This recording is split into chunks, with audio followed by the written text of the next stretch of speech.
Be excellent to each other and party on. We're back for another Legacy League, and today we're playing Blue-Black Control with Kaito, Bane of Nightmares. This Planeswalker is basically the new Jace the Mind Sculptor, but you need to build around it. You need to have creatures in your deck that can attack without being blocked so that you can uncounterably ninjutsu it in and take over the game. Let's talk about those. We've got 4 Tamiyo. She flies. She's only 1 mana.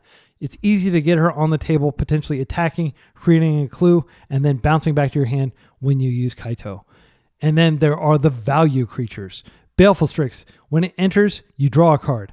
So you enter, you draw a card, you attack, you Kaito, ninjutsuing the Baleful Strix back to your hand, and then you replay Baleful Strix later and you get another card. Talk about value.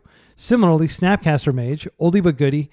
You can flashback an instant or sorcery, then you can bounce Snapcaster back to your hand with Kaito, and you can do it again and get another instant or sorcery. So you pull ahead, the card advantage is baked right into the creatures. Orcish Bowmasters, beneficial trigger. When it enters, you can ping something you can amass. So you can do that again. It also creates a second body, which increases the likelihood of you being able to successfully attack without being blocked and get Kaito on the table. Once Kaito's on the table, it's very difficult for most control decks to remove it. It doesn't die to Prismatic Ending because it's a 4-drop, and usually Prismatic Ending decks are just 3 colors. It's during your turn, it has hexproof as a creature, so it can't even be Karakas, it can't even be Maze of It. This is insane against lands. The rest of the deck is Disruption. We've got 2 Nile Spellbombs because Blue-Black Reanimator is the best deck in the format probably right now, even after the Frog ban. We've got all the cantrips. We've got a Spell Pierce, which is great because it's unexpected and it can be easily Snapcastered back. We've got a Stifle, which people are not going to expect. Just a one-of Stifle that can completely wreck our opponent's opening hand because nobody expects the Stifle. Then we've got 3 Fatal Push and a Murderous Cut. This Murderous Cut is nice because it does play around Chalice of the Void, which a lot of decks are packing. We've got 3 Dazes. By the way, Murderous Cut can be cast with Snapcaster, and you can use Delve. It's a cost reduction. It's not an alternative casting cost. So you can snap back Murderous Cut for 1 black mana if you have enough cards in your graveyard. You cannot snap back a card like Snuff Out and then just pay it 4 life. That is an alternate casting cost, and that doesn't work with Snapcaster. Let's talk about the mana base. It is just really solid. 2 basics, Surveil Land, 4 duels, and then we've got lots of fetches, and we've got 4 Wastelands. These are great for just getting your opponent off base, even though I consider this more of a control deck than a tempo deck. We do have the 3 Dazes, though. For the sideboard, we have a heavy anti-Eldrazi emphasis. That deck is everywhere and it's very powerful. So 4 Consigns, 1 Harbinger of the Seas, which largely locks opponents out from casting anything in Eldrazi decks. We are also planning to face Moonstompy and Painter. So we've got the 3 Hydroblasts.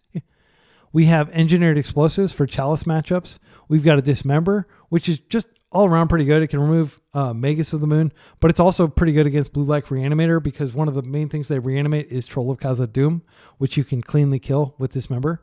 We've got 3 Thoughtseize for combo decks, and these are also good against control decks. We've got a Force Negation for turn 0 combo decks like Oops All Spells, and we have a Surgical Extraction.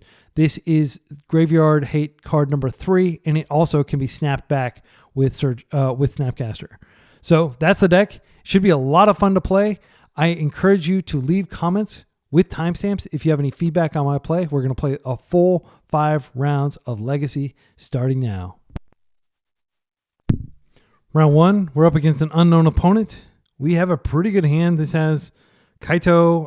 It has a path to getting Kaito in play. It's got a mild amount of disruption. It's got Brainstorm, which we can shuffle back stuff we don't need. Let's keep this.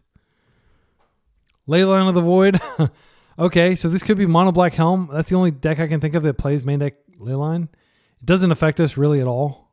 Turns off our Snapcasters. Turns off the ability for Tamiyo to retrieve spells. And it also stops us from being able to inexpensively cast Murderous Cut. It's worth noting that the deck that I played... Oh, Felmire. Is this some sort of combo deck that I've never heard of? Felmire is one of those bolt lands that does 3 damage to you. Okay. I mean, in this situation, think it's perfectly fine to just Island Ponder. I mean, Wasteland's not terrible here. We can probably take it. Do we want 2 cards, though? I don't want 2 more lands. I'm going to shuffle this. Even with the Brainstorm, it's just too much to be shuffled back. Okay, we got a Tomio for our trouble. We're pretty defenseless other than this Daze. If we can make it a few turns in, even if they have the Helm, and it's likely that they are on Helm here. So Helm of Obedience combos with Leyline to create an instant win. 4 mana to cast the Helm, 1 mana to activate. Unfortunately, this is exactly the right amount of mana. We just have to let it happen and hope they don't have it. Maybe they're putting something else out. 5 mana. Why do I get the feeling I'm not going to be able to Daze anything here? Good game. I'm not going to show them anything. We lost. There's nothing we can do. Oh, wait. We can't. If we Daze, then we can't. We don't have the mana to borrow it back. Yeah. And that would only buy us a little bit of time. They had the combo. The odds of them having both Leyline and Helm and a Dark Ritual are pretty low, though. So I'm not going to get spooked. And I do think we board out the Snapcasters, though, if their game plan revolves around us not having a graveyard. So just to be clear, like Helm of Obedience, since none of the cards go into our graveyard, they would have milled us. Okay. Thoughtseize comes in. I feel pretty confident about that. Like, even though they are a combo deck, I think Force Negation comes in. Cards that are coming out. I mean, Consign technically stops the combo too. I'm not sure that that's good. This is where I'm happy that we have 2 Brazen Borrowers, because this can seriously slow them down. Snapcaster comes out, as we established. Murderous Cut comes out. That card's not any good here. Dismember actually might be good, because like decks like this, a lot of times people play Shieldred, and Dismember replaces the Murderous Cut we lost, so we're back up to 4 removal spells. I don't think Now Spellbound matters here. We can take that. Okay, that's 60. Do we want to bring in Consign? I don't think we do. It, as far as I know, it only stops that 1 card. All right, let's do it. Spell Pierce, probably really good. Stifle, not sure. I'm not sure what Stifle would stop.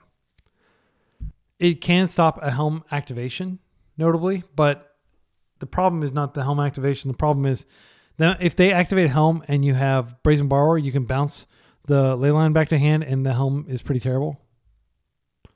I mean, this is a Force Negation Stifle hand with Force as well, and double Cantrip. This is a Snapkeep in my mind. I'm so glad we don't use our graveyard. I may not have completed the thought earlier, but I was playing Blue-Black Tempo before, and that has a heavy dependence on the graveyard for both Nethergoyf and Murktide, and we have neither of those cards in this control build. I haven't played against Leyline Helm in a long time. I think the last time I played against it was Paper like months ago. Maybe like a year ago. It's not a common deck. All right. It's worth noting that they could be playing... what's it called? Oppo Agent. I think I'm going to... Like, if they do something here, then I do want to get a Surveil land. They didn't start with it in play. We do have... One of the reasons it's important to bring the... Okay, they're shocking. Mox. You can stifle the imprint. I don't think that's what we want to do here. Stifle pitches to Force. If we don't find a very obvious use for it, that'll probably be the pitch to Force. Beseech the Mirror. Okay, so this is like some sort of more general... Well, I guess it makes sense to play Beseech. Chalice on 1. You can't stifle the trigger that enters on this. I mean, this does a lot to our deck. Even though we built around it, it potentially stops 2 Brainstorms. I think this is worth countering. I'm going to pitch the Stifle. They're not a fetch land deck. And I'm just going to Surveil here. They might be playing Wasteland. This goes in the graveyard. This is precisely the kind of card we don't want to draw right now. In terms of how we close the game, Kaito 100%. So we already have a Bowmasters that generates... My client is hanging, unfortunately. I may need to restart in between games. Land, please. All right, Tomio is the draw for turn. I think we do cultivate a Tomio, but since I have a second Brainstorm, I want to go ahead and Brainstorm first, find a land, and then player. Okay, we did find the land. That is a huge relief. I don't think we need the Bowmasters. I don't think it's going to be particularly strong against their deck. We can put that back. Fatal Push is good if they have Douthie, which is almost certainly one of the ways they're going to hope to shut off our graveyard so they can combo us. I think what I'm going to do is we could just chill and find it later. I don't really care about them shutting our graveyard off for now. I think I am going to do that. And now I'm just going to go ahead and deploy Tamiyo. Their main removal is probably this Felmire. The backside is an expensive way to remove creatures and planeswalkers. They may be playing something like Fatal Push. I'd like to keep her around for sure if we can, but at the same time, I'm not sure that she's the force. We have Ponder to find another threat. Him. Well, I am going to keep the Brainstorm. They're going to get 2 cards from either way, unfortunately. But at least this way we can flip her. And just like that, we're basically hellbent. But these clues will go a long way. Well, actually, we're only going to get 1 clue. Okay, thank goodness they didn't dismember me. But, yeah, they can do a lot. They get the 4 mana now. I think we might want to just take them off the tomb. I'm going to go ahead and attack first, and then I'm going to Brainstorm. They're not representing Bowmasters here, which is nice. Let's go ahead and flip her. Okay, these are good cards. Bowmaster is less important, but Baleful Strix is quite good.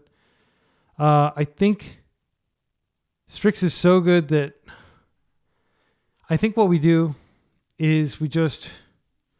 I don't really care if they take the Bowmasters, but I do care if they take the Strix. I think I am most likely just going to waste them. And then to be mana efficient, I guess I could Ponder here just to set up the next draw. I want to make sure we have good stuff on top of our deck because our hand is vulnerable. Let's go ahead and take them off their source for 2 mana. I would love to take them off black, but they have a second black source anyway. And then let's just go ahead and use this now to be mana efficient. I'll take the Spell Pierce now. Actually, I'll take the Bowmasters now. That's the least important thing if they want to strip it. And next turn, we can potentially regrow a force if we need to. Tamiyo can buy back a force. Then I'll feel relatively safe because they're going to be drawing a lot of garbage in their deck. If this is Douthie, then I need to come up with a different game plan. Felmire. Shocked. Okay. So it isn't... Okay, that's fine. That does turn off Spell Pierce. The fact that they have this, they just destroy target creature or planeswalker, does make me want to go ahead and minus to get back the force. I'm going to go ahead and do this now. Blue, black, blue. We already know what we're drawing. We're drawing a card that pitches the force. Yeah, I'm going to do this. And if they have a Bowmaster, that's a bummer. But this card does nothing. And I just want to make sure we don't get combo killed. We're kind of gradually cementing our board here. Baleful Strix kills very slowly, but it is combat damage. Dark Ritual, sure. Counter your own Dark Ritual. Great deck design. I don't know. That may have been intentional. I hope that didn't seem too blithe. I think we just lose 2 random cards and hope it's not Spell Pierce here. Okay, we didn't lose Spell Pierce. So, yeah, we saved a life. And, yeah, it might matter. I don't know. Maybe that was unnecessarily risky. Let's see what we draw here. Okay, Underground Sea's fine. I'm just going to plus here. I'm going to attack. I don't feel any need to like hold lands in my hand considering that they've already hemmed us twice. So now we have the option of either Bowmastering or drawing a card off clue. Sorcery speed. Okay, great. And now we've just significantly improved our clock. Our deck is not super vulnerable to Chalice, and that is an intentional deck building decision. You don't have to lose to Chalice if you don't want to, but if you're going to be a Delver deck, you are running a serious risk. This is a plus here.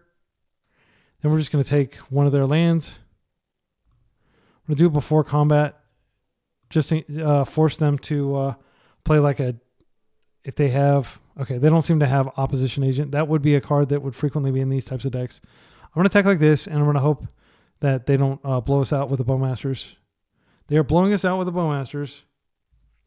All right. Their Bowmasters will not be able to attack and hurt us, but they are most likely going to kill one of our creatures, and maybe they'll block everything. Just completely remove our clock. I don't mind if they decide to... Oh, they're going to keep their Bowmasters around. That makes sense. I definitely could have drawn...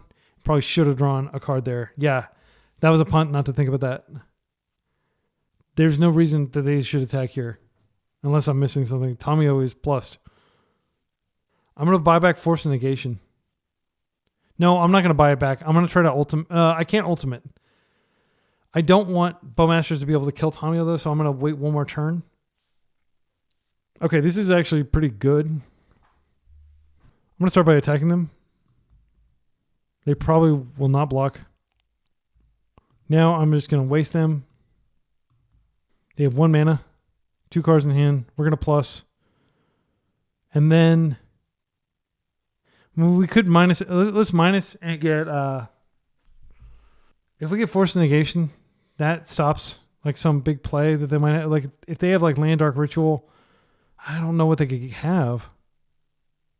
I'm going to plus because if they have another Bowmasters in the land, I want to be sure she survives. If she makes it through this turn, then I can just minus like repeatedly. Okay. I think I'm going to go ahead and push here. Unless their last cards are... Oh, now it's my turn to get got by the Chalice. That was dumb. Okay, well, yeah. Yeah, I totally forgot about Chalice there. That was dumb. Okay, so we're not going to be ultimating after all. I am going to go get... Yeah, the only valid target in my graveyard is Force Negation. I'm just going to plus one more turn. I mean, like, they could just remove her, and that would be really terrible. But had I not pushed, I would have Force Negation up potentially. I'll do Force Negation this turn. Now they're representing Opposition Agent, which makes me a little worried to attack in. Let's see what we draw. Well, I'm not worried to attack in when I'm going to have Kaito. I do think this is the minus. Because if they try to do something, I want to make sure that I have a creature so I can ninjutsu. Yeah, let's get our Force Negation back. Okay, now we're going to attack. We're going to go to block. Opposition Agent, precisely what I was concerned about. Oh, there. We could crack a clue, but that would doom this. I think we just have to take it. We at least have Force Negation up. But yeah, we just lost our only path to a ninjutsu Kaito. And now Tamio's going to lose 4 loyalty. Pretty brutal. She could be completely dead if they have... Well, no, not completely dead if they have Bowmasters. The good news is they're probably going to attack her instead of attacking me. Yep. So they're not going to 3 loyalty off her. Okay, I'm going to plus here. And I'm going to chill with Orcish Bowmaster up. I'm going to pass into their turn. I want to make sure I have Force Negation in case they have something that like ends the game. And I'm not sure what that would be. Okay. This is great. So we're going to let this apply. Now we're going to go ahead and go black, blue, Bowmasters. We're going to hit their Bowmasters. And then I think I'm just going to double block this. No, I can't double block it because I need to be able to... Yeah, in fact, there was no reason to even do it at this sequence because I'm not going to block this. What I'm going to do is I want to make sure I have Kaito next turn. And by attacking with 2, I basically ensure that I'm going to have it. Yeah, I'm just going to let it do 2. I don't really care about searching my library. The only thing that I use that type of gameplay for is... Oh man, what if they have another Bowmaster? We do have Daze. It's probably not going to be enough. I'm going to start by plussing this just in case they do have Bowmaster. Now we're going to attack. Attack with both. I just want to ensure that Kaito gets through, even if they do something like flash in another one to block. Okay, so now we can go blue, black, colorless. Kaito. We're going to bounce. The Bowmaster itself is nice because it can ping and they're not drawing cards. Okay, they're taking 4 here. I think it's totally fine. I think they would have Bowmastered if they had it. I guess I can plus. I think it's safe. Okay, next turn, we can potentially just kill them with Bowmaster. Even if they don't attack, they're going to take a lot. Yeah, we got it. Okay, so that was pretty much how the deck functions. It just establishes control through some combination of counter magic and just denying them mana, which we did a pretty good job of there. And that closes the game in its own kind of like orderly pace. So it's not uncommon for games to go to like turn, what was that, turn 11 or something like that? Yeah, that's pretty common. With Chalice of the Void and Mox in, I think Engineered Explosives makes sense here. I think Stifle can come out completely. I still haven't seen a good use for Stifle. Other than like stifling a Bowmaster trigger. It is a 1-drop also that gets stopped by Chalice. I still haven't seen a reason to bring in Consign. Other than the actual Helm. I think they may play Storm. It's possible they were playing Beseech. So maybe like some series of Dark Rituals. But I refuse to believe that that's likely. Yeah, Engineered Explosives for 0. Pay 2 mana, blow up your Mox, blow up your Chalice. That seems pretty good. So hopefully we'll get that kind of exchange somewhere in game 3. This is a force hand that has a Wasteland. I think we snap keep this. This does have potential basic, one of the 2 basics, but we can get a Surveil land if we need to. I'm much more scared of mono black aggro than I am of mono black Helm. We'll see whether my disrespect of this deck punishes me here. So you're about to see, you know how like there's Punished Snake in Metal Gear 5. Maybe we'll be seeing Punished be excellent, humbled before the mighty Helm. All right, they are keeping 7, and we are too. I am pretty worried about Dark Ritual. Okay. I was going to say Hymn to Torok. Douthie is not anything we can interact with. Okay, and they're just burning off the mana, which is great. So this is like, if we can remove this, it's a 2-for-1. Brainstorm. I think we keep up Spell Pierce, just in case they. I think if they had, yeah, we'll just take 1. I'm tempted to get this out of my hand, just because like they do have Opposition Agent, but they've already Brainstormed once. Yeah, I think I'm gonna go ahead and. If we Brainstorm here, we might be able to find... Yeah, I think this is a good window to Brainstorm. And then we can attempt to search next turn. The main thing is, like, I would love to be able to Brainstorm... I think if we Brainstorm this turn, then we dodge Bowmasters, and next turn we can fetch. And we don't get a perfect Brainstorm, but we do get a little... we get these bad cards out of our hand. I will be really sad if they put something on the stack that we can pierce. Oh, this is... Yeah, so I want to put back one of these fetches because fetches are a liability in this matchup. I'd rather just have, mana that we can play out. Okay, and we've got a lot of action here. We have to be prepared for Bowmasters. It's also worth noting that they can potentially use our counter spells against us in the future. Okay, shocking. Or bolting themselves. Chalice for 1. This is not a card we can interact with. This does shut off 2 of the 3 ways that we have to remove this. I think I'm going to force this. It does put it in exile for later, so they can use it. I think I'm going to put a Ponder. I don't think they'll... I think there's a decent chance that we can pierce something. I just got... You could argue impatient, because I could have absolutely pierced that. Just trying to get that Brainstorm out of the way. I wanted to get the Brainstorm in before. So now if they have the Helm combo, they can sack this and they can just use the Force Negation to counter my counter. Okay, so what we're going to do is we're going to immediately fetch, and then we're going to immediately put this Strix into play to get around them getting like extra value off of Bowmaster. And we're going to be getting non-basics here. And again, I'll be sad if they have something that they can cast that we could have pierced. That's a great pickup. Unfortunately, this does give us the ability to race. We're going to have 3 power on the table, but we're going to need more power than that. Okay, City of Traders, they could have the combo now.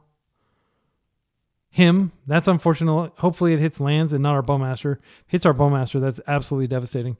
It's worth noting Pierce wouldn't have done anything there. Okay.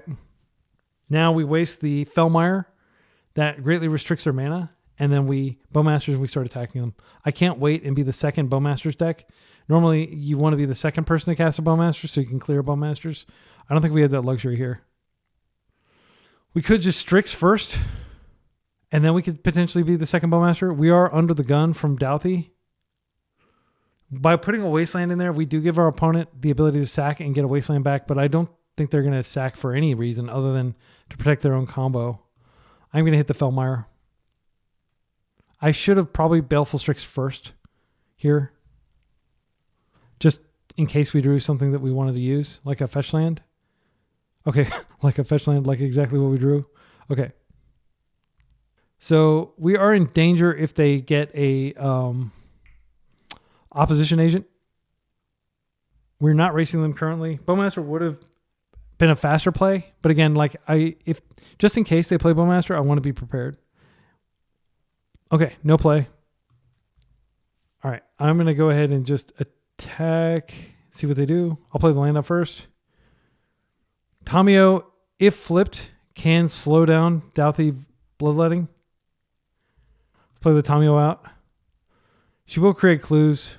Our opponent has no card selection, but they only have to hit us like 3 more times, basically to like shut us out of the game because we won't be able to force at that point.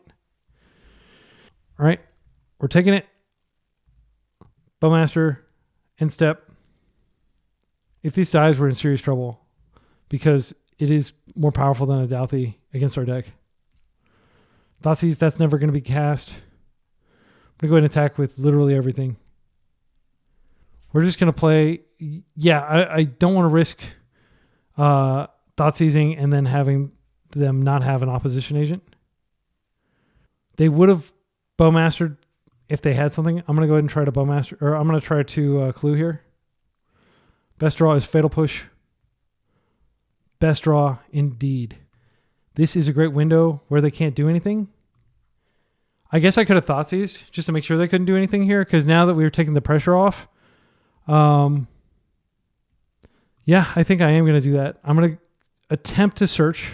I think they would have blocked if they had opposition agent. And I am putting myself in the danger zone by doing this, but let's say they do have part of the combo. I want to get it. Black mana. Okay. What the heck are they playing? If this is opposition agent, it's a slow roll, but it is going to be absolutely devastating. Shielder's Edict. Non-token creature of their choice. Well, I think that non-token creature that I'm going to sack is going to be the Bowmaster. All right. They've got a terrible hand. Absolutely terrible. But they are kind of close to casting Light, which is half their combo. I don't think we worry about this Mox. Yeah, wow. We might be able to win this. I was pretty worried. They could just rip like good stuff, but they're going to... Their hand, this is what I was telling you, like the average draw in their deck is terrible. We've got our one-sided Howling Mine going. We're going to be hitting them for 3. We just need to like fade like 3 turns of bombs.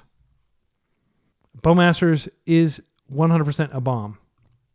That would end us. I'm going to attack first because if they have the bomb, well, yeah, I need to do this first. Because if they have the Bowmasters, I need to know about it before I attack, because I may have to hold stuff back. Okay, it's in. Draw trigger. All right, fantastic. Now we can attack with everything. And then we can flip Tamiyo, and then I'm going to feel pretty insulated. All right, got a lot of action in our hand, but if they hit us, it's not the end of the world. There's the Bowmaster, which is a nightmare, but it's not really a nightmare in the sense that it came in a time when we were ready for it. I can play out a Tamiyo and just chump all day, basically while I'm hitting them in the air. Their creatures will not hit because Tamiyo's just going to keep plussing. I'll never minus her. Yeah, that's the correct thing to target in my humble opinion. We got very lucky that they drew this when they did and not, 2 or 3 turns earlier. I could minus and then push, and then I think it's fine. They don't have a way to make me draw, to my knowledge. I'll just hold this Strix. I'm going to play out the Tamiyo just as a chumper, and I'm going to attack. I think it's fine to attack with the Orc Army too. Yeah, because they would need another Bowmaster and they'd need a buff. Okay, that's fine. And this actually reduces the likelihood of them winning with a Bowmaster because now they won't have a 2/2 creature that can actually effectively attack. Chalice of the Void for 1. Not a big deal. Engineered Explosives. This can potentially blow them out.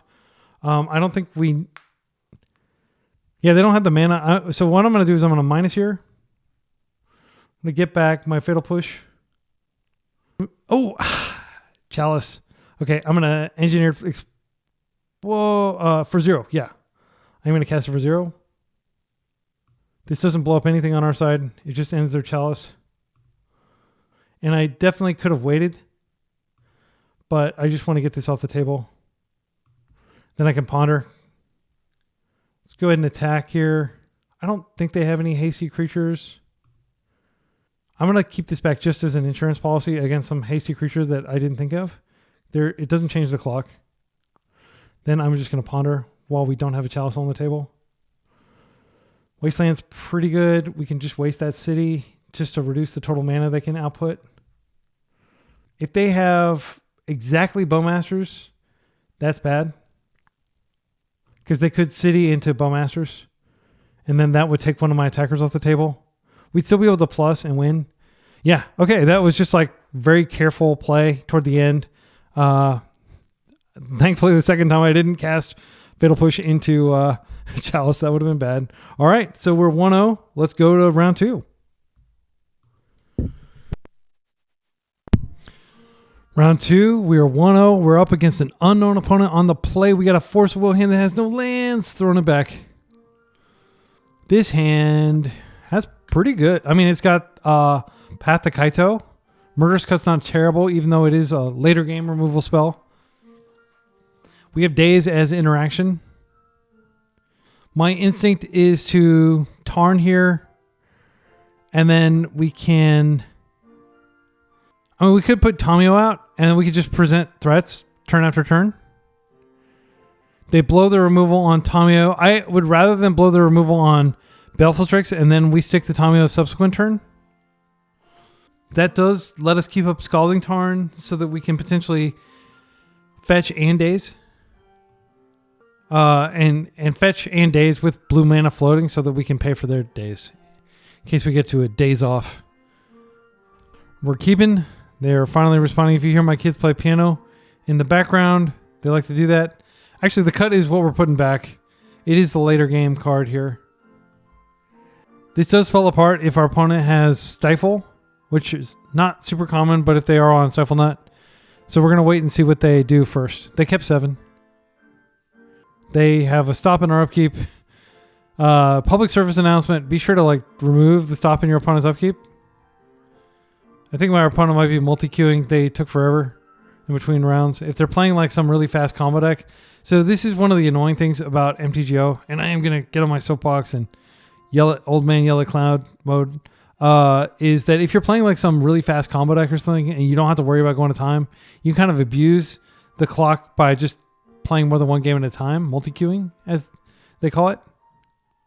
I think we just...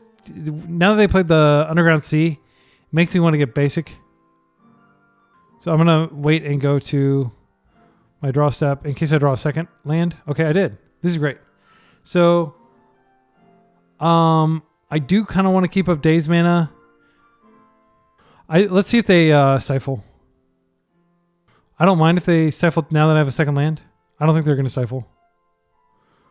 This would be the opportunity for them to dump a... I don't want to get dazed. Just going to Tamiyo here. And then if they push and step, I can daze it. I'd much rather have a daze-free path, because Underground Sea, almost every Underground Sea deck plays dazes. We have to daze Entomb for sure. Here's the Entomb. Yeah, you always Daze the Entomb. If they just have the Force, that sucks. Sometimes they have protected turn 2 win. There's the Force. There's nothing we can do about this. Now they're going to be able to Entomb, Reanimate, and we're going to lose. Despite, having disruption. Yeah, Archon. Well, unfortunately, there's just no way we can come back from Archon. Good games. All right. So, post board, we bring in Surgical. That's the only card we bring in, but we also bring in the knowledge that they're on a Reanimator strategy. We do have some main deck anti-Reanimator cards. I figured they were on a combo deck by how slow they were playing, because you can't play as slow as they were playing when you're on a control deck.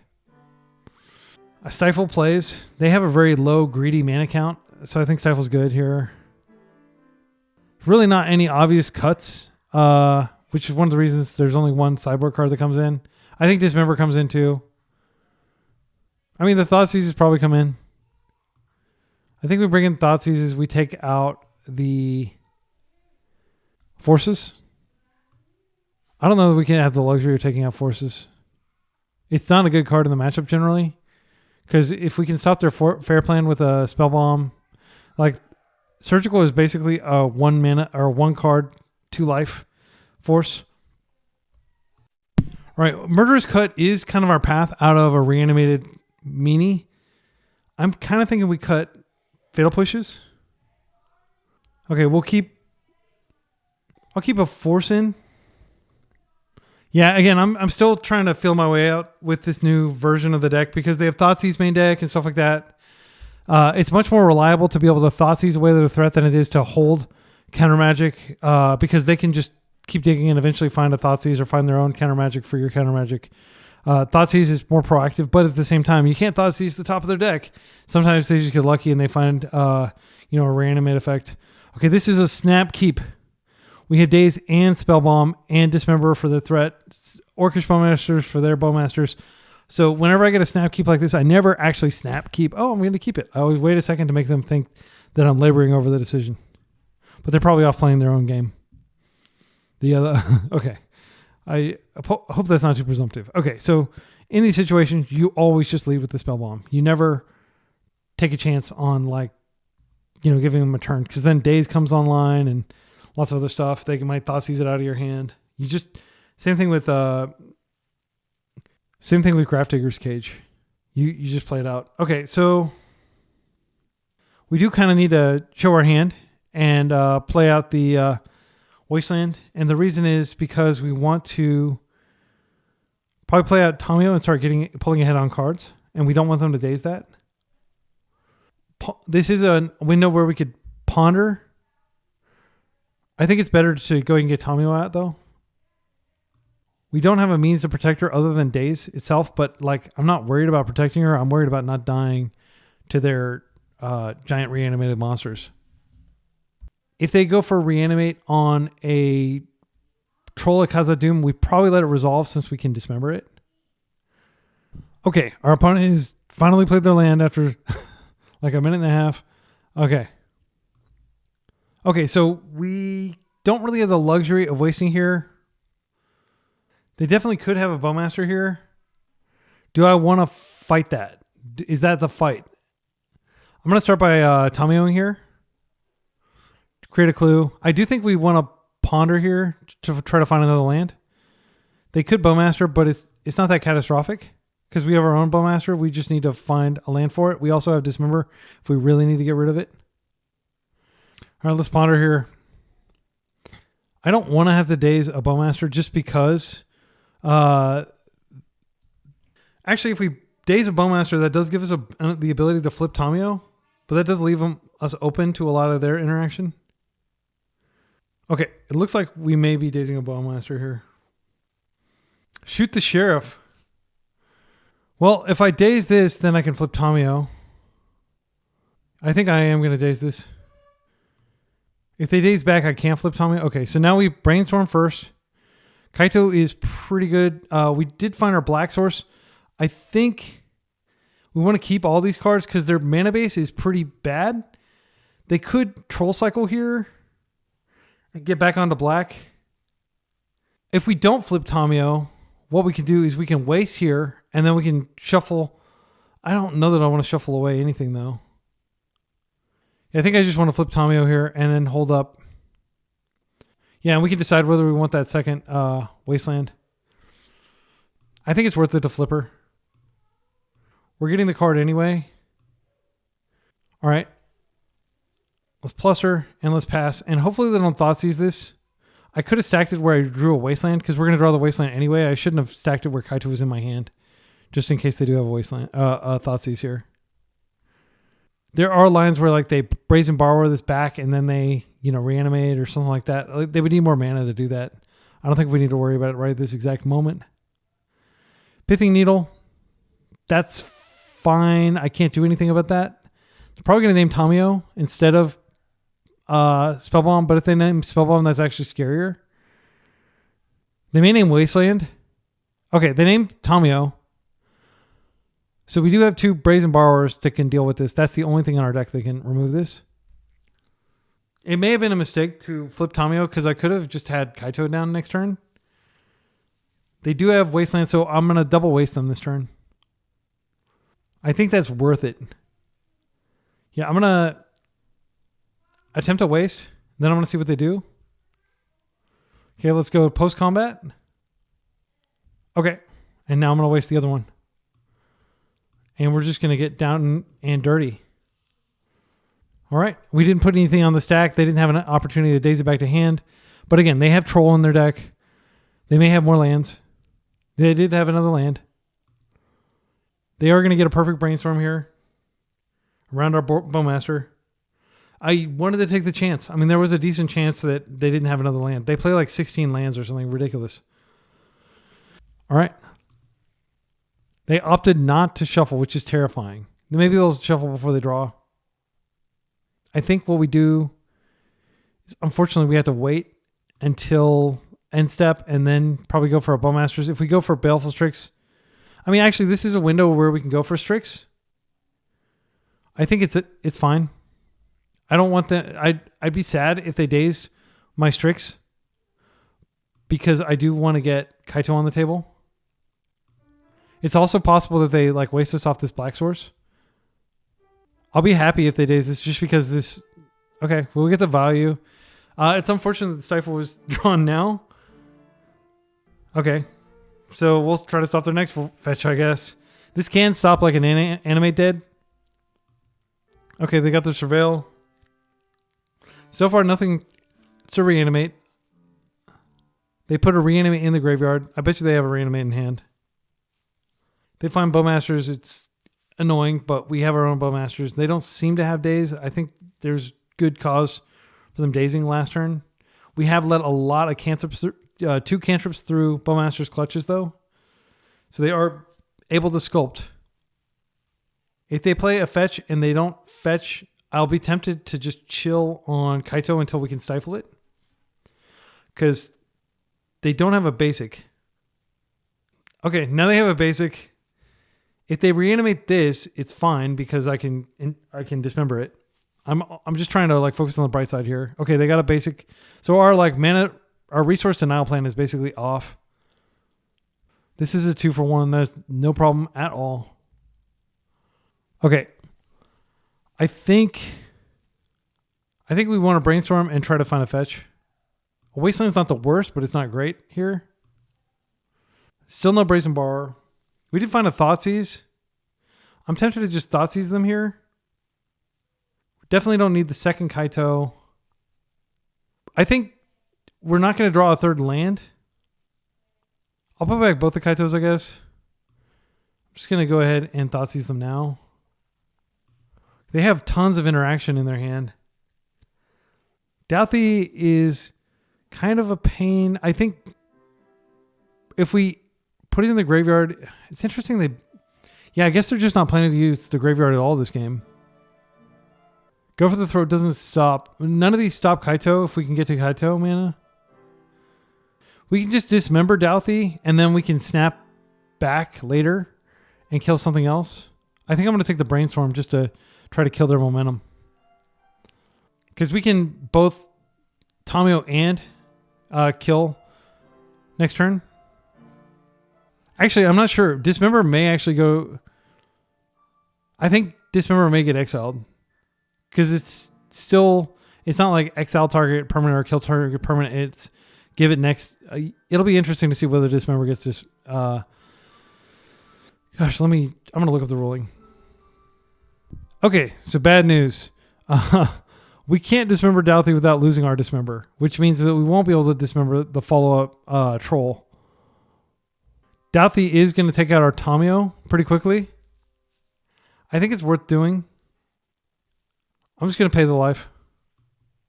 So we have the option of stopping a reanimation like an Animate Dead or a another favorable trigger. I think we wait. This is incredibly passive. I know. Next turn I can play out Tamio and I can play it around a Daze and I can hold up Stifle. We're going to draw another Kaito, unfortunately. So we have several turns before we're going to be able to deploy Kaito anyway, so I'm not in a big rush to get Tamio on the table. If they find a Wasteland, it is pretty bad for us, but we do have the Stifle for that. All right, I'm just going to Stifle this. I want this land. All right. So Stifle being used defensively.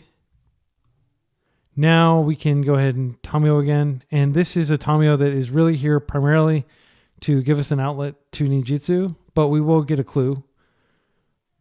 Assuming she survives a turn cycle, which is a big assumption. They have lots of removal in their hand. That is no problem. I'm just going to let it happen. There's no point in flipping her because she can't do anything once she's flipped. Brainstorm. Unable to punish.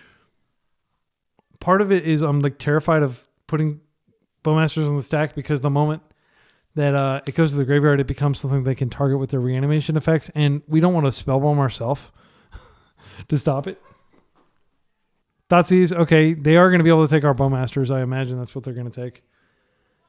Snapcaster with a land does give us the potential to Thoughtseize them again. Their hand is go for the throat, one unknown. I can't see how they don't take Bowmasters here. We're in turn 8. We're working very hard to try to stop them. This was us on the play. This is a pretty unfavorable matchup in my opinion. Maybe we can make it more favorable by putting some more anti-graveyard cards in here. This is the third time I played against Reanimator today. Not in this video, but I've been playing against it nonstop, so I do think I probably need to add some more stuff. Another Thoughtseize. Okay, they're just going to take our Orcish Bowmasters, and then we're not going to have a way to get Kaito in. But they have Go for the Throat in their hand. Another Nile Spellbomb. I am going to play it out. We're going to pass. I can go ahead and wipe their graveyard. I want to wait. Do I want to wait? Because if they drop Bowmasters, that's bad. I do think they have Bowmasters in their deck. At the same time, they might draw another Thoughtseize. I'm just going to wait. I think the correct thing is to wait and not just... Granted, they do have lots of targets that I want to take care of. Douthie. I think now I am going to do it. I can't do it after Douthie's out. Brazen Borrower is great. Brazen Borrower does give us a way to bounce the Pithing Needle. Then we can buy back something. We can buy back a removal spell. We don't have a removal spell because our removal spell went to exile last turn. Here's what I think we're going to do. They have that Go for the Throat. If they tap out for something, then we could Brazen Borrower. What we could do is we could borrow the needle back to hand. Then we could minus. We could Thoughtseize the removal spell out of their hand. Then the next turn, we could play Brazen Borrower, and then we could attack, and we could bounce it back to hand. Kaito stun this. We're going to take a lot of damage in the process. I think that probably is the line, though. Bouncing this back to hand doesn't really accomplish much. This does give us a Surveil trigger as well, if we take that path. No, it doesn't give us a Surveil trigger. The Thoughtseize goes into exile, and then they could use the Thoughtseize to take one of our cards, but they already know what our hand is. And they could draw something really good. In the meantime, I think this is fine, though. They're likely going to just attack Tamio. She doesn't really do anything here. They could name Kaito on the way back down. that would actually be totally reasonable thing for them to name.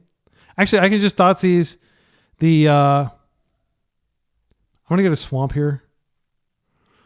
I could just Thoughtseize the Pithing Needle. Gosh, I do not like this situation that we're in. Let's grab the Thoughtseize here. We're doing 2 damage to ourselves, and we're putting a Thoughtseize in exile for them. I think we have to take the Go for the Throat. If they cast the Pithing Needle, they could name Kaito. Yeah, they can kill Tomio, and then they can name Kaito. I think I'm just going to take the Pithing Needle. All right, now they can attack Tomio to death. And then when I cast this out, they can just kill it. And that's 2 turns away. Yeah, I'm not happy about this situation. They're absolutely killing Tomio here. She goes into exile. But if they play her... Like, I can't think of a reason why they would ever sacrifice this to play anything. Like, it's so powerful as it is. Just as a game piece. Okay, so now we have double attackers for next turn. I'm just going to chill. And we're going to... we can cast this out, but we can also cast out a Bowmasters. I think Bowmasters is the way because we want to get Kaito down. So they have removal spell, 2 unknown. 7 life. I'm going to do this. We're going to hit the Douthie here. No, we're going to hit them. And then they're going to go ahead and kill this. They're not going to let it go off.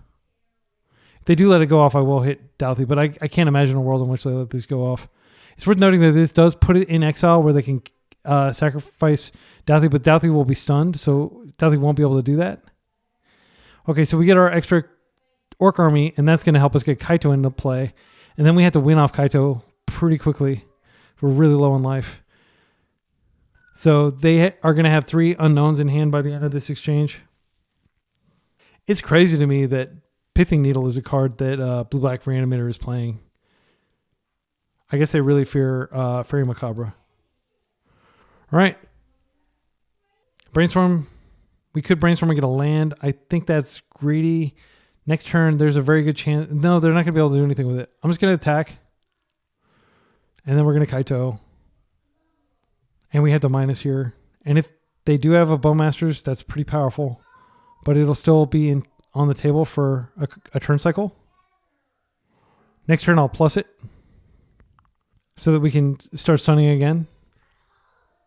Also, if I stun, or if I plus, then it's hitting for 4. And the following turn, it's hitting for 5. And a single fetch or force, and they're dead. Force may not be in their deck. Strix is a good rip. Vulnerable, of course, to... Let's do this. I'm just going to hit... Using the draw trigger is dangerous. I think we just chill here. We've got this up, which may be dazed. I don't want to introduce Baleful Strix at this point just because it's like super risky. This is lethal damage if they don't kill this. If they force this, this is also lethal. Blue. They are going to... Brazen Borrower are... oh, they're just going to hardcast Daze. That's fine. All right. I think we Brainstorm first, see what we draw. We may be able to find a Bowmasters, which can end the game here. We do. I'm going to put back Kaito. I'm going to put back Undercity Sewers. And we're just going to end the game here. This has been a long one. Now we're swinging for 5, which is lethal. That took a very long time. That was difficult. Even though we had the Nile spell on the entire time, just like not dying to their fair plan. I can see why this deck... Here, I'll show you the tweet from Cyrus. Goose Enthusiast, Crucible of Words, great creator. Decks in challenge top 8. I think this is from like the past week or so. 7 Blue-Black Reanimator, 6 Moonstompy, and like almost nothing. Like Blue-Red Delver, which I thought was going to be a top deck. It is doing well. Stiflenought's doing well, but like nothing compared to Reanimator. Blue-Black Reanimator never went anywhere. Banning the Frog didn't change much at all. It's probably practically as strong. It's probably like, if it was a 10 out of 10 before, it's probably like an 8 out of 10, maybe a 9 out of 10 right now. All right, let's see if we can win game 3. So game 3, we take out our Dazes completely, I think, and we just bring in forces. It sucks, but like we can't lose to their crazy draws. I want to mitigate down, the potential for that. Snapcaster would have been okay. We were pretty low on lands. I think a lot of that was because I was, wasting them a lot, and I'm not sure wasting them was smart. I think we probably want to use the mana on our own side because they can function off of like basically 2 mana. I think Thoughtseize is not really where we want to be. It does technically stop their explosive stuff, but we lose life in the process. I think they demonstrated they are playing a lot of creatures. They're definitely playing Douthie and probably Bowmasters. Yeah, I feel scared to do damage to myself. This has always been one of the scariest matchups in my mind. So, yeah, maybe a good split of pushes, dazes. I don't know that we go up to 3 pushes. Engineered explosives doesn't seem right. Yeah, well, let's hope that this works. The problem with Thoughtseize is like they do have the potential to do a lot of damage. Like a Douthie is really hard to answer by conventional means. You can't block it with it. Like a Bowmaster will never answer a Douthie, and Bowmasters is like kind of our failsafe against their aggro plan. Technically, Bowmaster can answer a Douthie if you're like catching a ponder or something. This is a great keep. Yeah, I like the Dismember a lot. I like the Spell Bomb. We do have a basic. Murderous Cut is not fantastic, but it's not terrible. This actually will go to our graveyard because it destroys the creature, unlike the state-based effect of Dismember. So we keep this. All right, this Spell Bomb on the draw can definitely get dazed, but it could also get ripped out of our hand. If it were going to get ripped out of our hand, it probably would have already been ripped out of our hand. We don't have a Daze. We could pretend to have a Daze, but then we could get... I think the conservative thing to do is go ahead and just attempt to play this. And they could just entomb and like, oh, I'll float a black. I'm going to Daze and then upkeep. I'm going to reanimate. They do have protected turn 2s like that. And then that will undo all the hard work we did game 2. Just them just winning. So again, I'm trying not to sound frustrated that I have to play against this archetype all the time, but it is like so obviously an overpowered deck. It looks like they're going to Daze. Maybe this is a Brainstorm, but most likely it's just they're going to get Underground Sea and they're going to Daze this. And part of it is our fault. Like we're cowards and we didn't present that we had our own Daze. They're cycling. Okay, this is not as bad. They may still Daze, but it makes sense to... Well, yeah, I guess we're not presenting Daze, so they don't have to respect it. Yeah, there's the Daze. Okay, so if this is the best they can do, reanimate that, then we're ready for that. But we are still taking a ton of damage to deal with their threat. Okay, they do have the Swamp. They do have the Reanimate. Okay, so we have 2 outs to killing this. All right, so let's talk plans. I think the plan is we go ahead and we Dismember, we take a bunch of damage, and then we attempt to Ponder because we're going to need to fill up our graveyard so that we can cut. I think Tamiyo is great and all. No, I think we need to Ponder. Yeah, we definitely need to Ponder to find another land. All right. We solved it one time. Are we going to have to kill it again?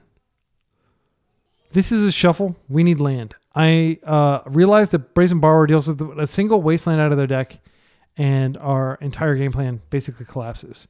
We won't be able to get more cards into our graveyard. Let's see. Yeah. And we need at least 1 card in our graveyard to be able to cut them. All right. We have a Ponder for next turn, assuming they don't have a Wasteland. If they have a Wasteland, our plan falls apart. Wasteland. I'm so glad that I shuffled that Ponder.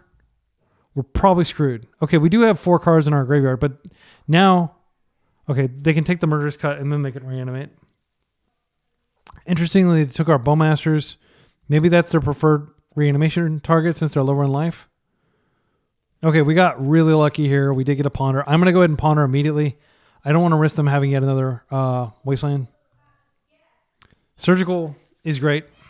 I think we need to take it. Like, they could have another Thoughtseize, but if they just untap, Entomb, Reanimate, we're dead. So I think we do need to take the Surgical this turn and the land next turn, even though we're exposing it to Thoughtseize. So we do technically have Murderous Cut up if they reanimate, but I'll presume if they do that, they probably have a Daze. Ponder. Yeah, I mean, you're heavily disincentivized from putting Thoughtseize in your deck because Troll does so much damage so quickly that like even doing 2D yourself to try to clear one of their reanimation spells is pretty consequential. Hopefully they shuffle this. We're going to be able to fetch our basic next turn, but we won't necessarily want to because we will want to. If they don't play a land and they're not representing Bowmasters, I'm definitely going to try to jam the. I'm going to definitely try to jam the Strix. Okay, so I want to hold and wait for the Strix. I am going to play out the Tamiyo. I would love for them to just repeatedly remove our spells and give us a few turns that way. It's possible they're being like very thoughtful and deliberate, but playing around like the fact I think we may have shown Spell Pierce. There's the Entomb. Can't stop that.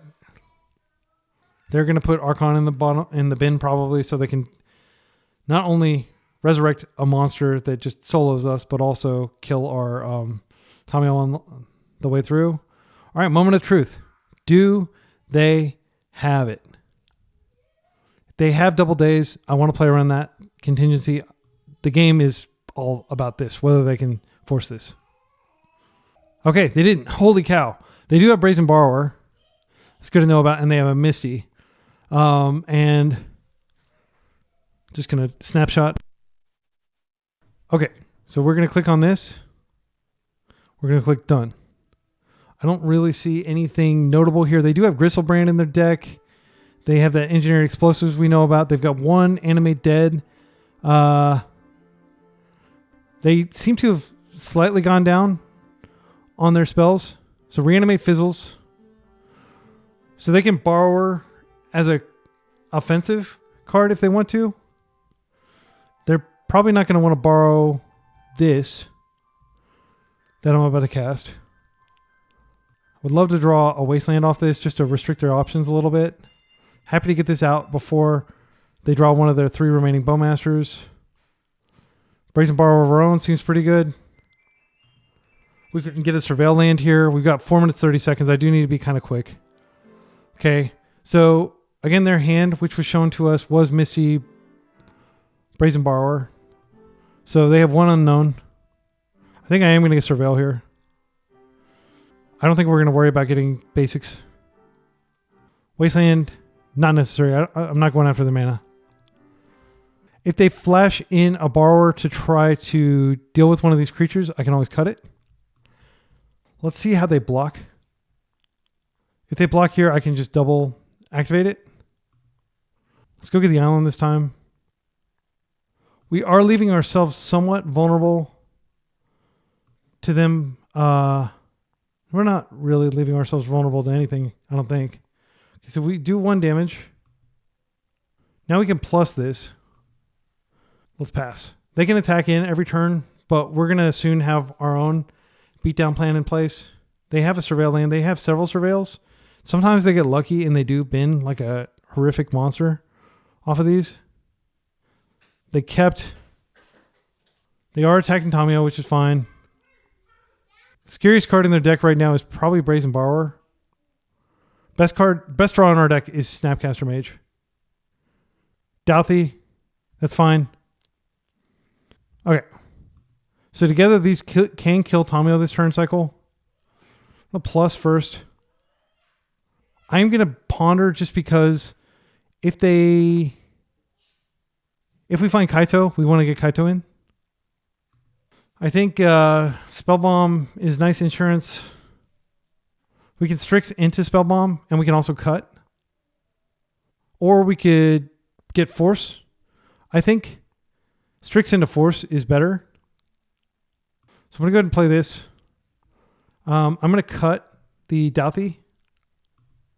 1, 2, 3, 4.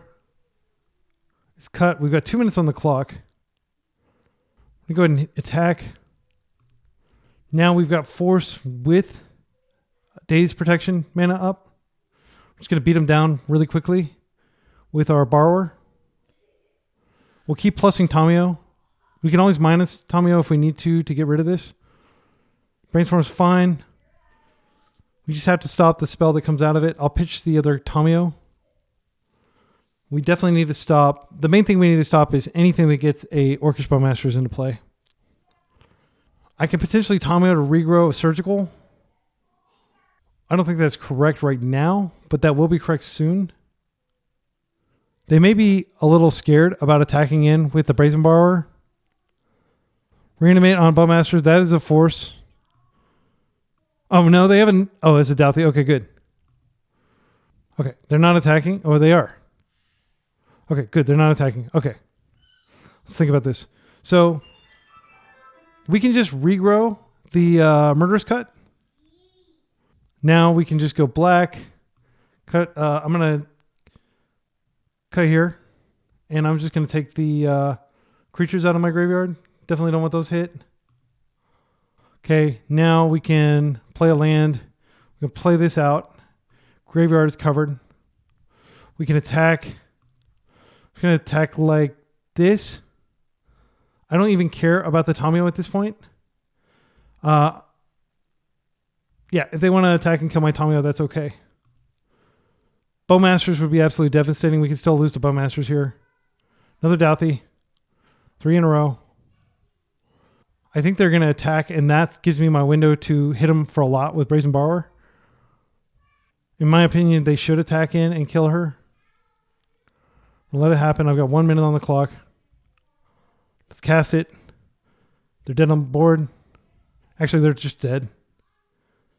Wow, that was freaking sparks. My goodness, that was a freaking match. We used every bit of our clock. We used every bit of our deck. I think if we had a few more minutes, we Fatal Push. We then have now Spellbound back online. Like we finished with quite a bit of, not a lot of leeway, but a little bit of leeway. But yeah, it's like these are always close. I guess we have enough sideboard, like 3 cards. I don't know. I feel like we probably could definitely get like another Surgical in there. Surgical was really good, and it does synergize with Snapcaster Mage, so maybe we should be playing 2 Surgicals. See you in round 3. We're 2-0. We're on the draw against a seasoned Stiflenought player. I don't care for this Spell Bomb. I also don't like the fact that they might stifle and waste our mana sources. However, I think this hand, this is like a later game play. I think I'm going to mulligan this. I really want as many lands as I can get. This doesn't work. All right, this is fine. This is actually what I was looking for. Let's keep. And hopefully they're still on Stiflenought, because I don't think Wasteland's good against Stiflenought. They play a lot of basics. Actually, I think, yeah, I'm gonna keep the lands, because if they go after our lands, that's really good for us. Like this can just serve as like a backup. Okay, Flooded Strand, very Stiflenought-ish like opening. All right, my kids are playing around on the piano. Hopefully that's not too irritating. Yeah, Strix is precisely what we want to be drawing, as long as they don't Doorkeeper Thrall. Doorkeeper Thrall like really wrecks ETB triggers, which our deck is centered around. So I think I'm going to let them do this. If they're going to Surveil, I'll just go get my Surveil now, so I'm not stifled. Oh no, I don't actually have a stop in my own end step, so I didn't get to do it. That's come up like 4 or 5 times, but I have saved a lot of clock. I'm going to go ahead and do it now. I'm going to be a coward. You could argue I should be getting basics here, but I do want to Surveil. I don't have a lot going on my side of the table. And I'm okay if they waste me. I just don't want to get stifled. This goes in the bin. Okay. Yeah, you don't want to trade 2 for 1 when you're already down due to double mulligan. And by trade 2 for 1, I mean trade 1 for 2. All right, some more kid-related issues. Sorry for the delay there. I guess there was 0 delay for you, but my clock is hurting as a result of these kids. They're trying to, they keep opening and closing the door. All right, I think, they could start dazing these. They're not going to Doorkeeper Thrall this, though. Yeah, I'm going to do it. And I don't want them to waste me off a color. I'm just going to go for it. And if they daze, they daze. If they consign, they can't consign. They can't stifle the trigger. I think most likely they just daze this or just let it happen, maybe. All right. They can dress down later as well. They have lots of things to stop these from working. The good news is we've got a lot of mana, and we're just going to assemble our army of Baleful Strixen, and they missed a land drop. That's phenomenal. Well, in that case, I do think that it makes sense to go ahead and waste them. I'm going to attack first and see what they do. Okay, I could have definitely wasted them in combat. I'm going to go and Strix here, and they may be able to like daze this back, but even if they do, they're going to have to redeploy it tapped. That'll help them get closer to lands. Okay. And since they're a known stifle deck, I think I'd be remiss to not waste during their upkeep. This is a stifle, I presume. Or it's incredibly backbreaking. Yeah, there's the stifle. So I played it correctly, playing around them having stifle. Okay, my opponent is going ahead and searching. Okay, they grabbed another non-basic. They're brainstorming here. I don't believe they have any sweepers or anything, so these Strixes are just like permanents that they have to deal with. Strix is amazing. I love this card. It's great in any non-Bowmaster matchup. They did find a land. Okay.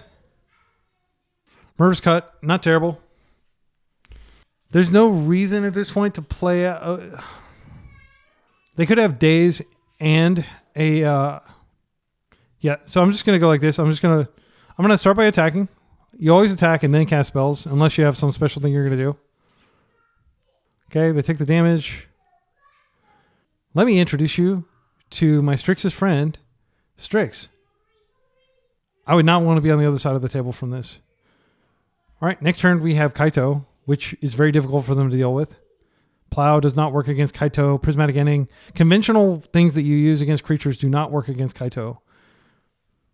Force is a great pickup. I'm going to go ahead and play this out now. I'm going to attempt to fetch because I want to bait a stifle out if they have a stifle. I don't think they'll use it on this. I will get my island just in case they like rip back-to-back wastelands. That'd be an embarrassing way to lose. I'm going to go ahead and attack with everything. They could have Doorkeeper Troll, which I think I cut it. Getting some lag in MTGO. Come on, MTGO. I've got like a 500 megabit connection or something like that. Also, whenever I get lag, I like sometimes like be very careful. Never click anything or press any buttons when this spinner is going. Okay, it made it. Let's go ahead and attack in with everything. Getting the spinner again. This is absolutely a matchup that could come down to clock. This is like a true chess match type matchup. Okay. Boom, boom, boom. Kaito. Okay, let's hit him. I think the correct thing to do is go ahead and surveil here, just so we can, because we have Murderous Cut plus Force of Will. Daze, not terrible. Don't need the land. I don't think we need the Daze. I want more action. Wasteland is great. They could Doorkeeper Troll. They could dress down. I will force either of those. I'm going to force. You don't mess around. You don't let them resolve this. They get a card immediately anyway. They force back. That's okay. It's all right. They shouldn't be able to attack in and do anything here, but they could play a Null Drifter, which would be annoying. I would have to kill the Null Drifter with Murder's Cut. If they have multiple Dreadnoughts, that is something they sometimes have. Oh no. Wasteland. Okay, they're just tapping it for mana. Okay, this is likely Null Drifter. Yeah. And that's 2 cards. If those cards are like forces or something, this is a ball game. It's worth noting Kaito can get plussed, and that puts him out of death from Null Drifter range. And it also, okay, if they have a Dreadnought as well, that's going to be bad news. They do have a Dreadnought as well. Okay. That's going to resolve. I'm not going to risk them dazing here. I'm just going to cut next turn. I'm going to attempt to cut the... Well, let's think about this. So we got a Tamio. Tamio's not super useful for anything other than... I don't think... Let's see. We can do 1, 2, 3, 4. We can potentially do 6 damage this turn. The most dangerous permanent... Is it the actual... No, I think the most dangerous thing is the Null Drifter. So if I Baleful Strix, that does give me a look at a potential Daze. Or a Spell Pierce. Now Spellbomb, dead in this matchup. I think we play this out just so we can ensure that we minimize the likelihood of them having multiple days. I'm going to hit this. 1, 2, 3, 4, 5. Okay, doesn't matter. We don't use our graveyard for anything. I'm going to leave all the instants and sorceries in there in case we need them. If they force here, it'll be very troubling. It would make sense for them to have a super reactive hand. Okay, and they do. All right, so what I'm going to do here, I'm going to stun. I necessarily need to stun the Null Drifter. I think the Annihilator. Yeah, I think I'm going to do this. They are going to be able to attack our Kaito, and this has trample, so maybe that was a mistake. So we're hitting them down to 2, which means they're dead in the air next turn. I think I can play out a Spell Bomb and just cycle through it. I can also just play... Yeah, I think we just have to chill. I do want to cycle through this. It's possible that they play... yeah, I'm just going to cycle through it now. In case I find a Daze or a Wasteland. I don't want them to potentially Hull Breacher. I don't think they play Hull Breacher, but they could. I don't think their graveyard is used for anything. Okay, we did get a Daze. So we could have potentially dug 4 Daze. It's worth noting there. For their force. They were tapped out. So had we used the Spell Bomb and done that stuff, we would have been low on mana. We would have ourselves been susceptible to their Daze. I don't necessarily regret how we did it. They're in a pickle, to say the least. They should attack Kaito, but that means Baleful Strix is going to block. Actually, should I block, or should I just plan to attack for 2? I think we should block just to get this off the table. It's kind of dangerous to leave it around in case they do have ways to gain life. They might be able to plow their own Null Drifter. I do regret stunning. Well, if I'd stunned, yeah, we would have only lost 1 permanent there, not 2. They have another one. Yeah, this is bad. They're gonna get a bunch of cards. Man, I'll be really disappointed if I lose this one. I felt really far ahead. I do think it was correct to stun the Dreadnought instead of the Null Drifter. They may have a Stifle or a Consign for this. They do. We have to deal 1 damage to them. If we can find a Bowmaster, that does it. We can waste their land. Oh, Snapcaster. We can Snapcaster Murderous Cut.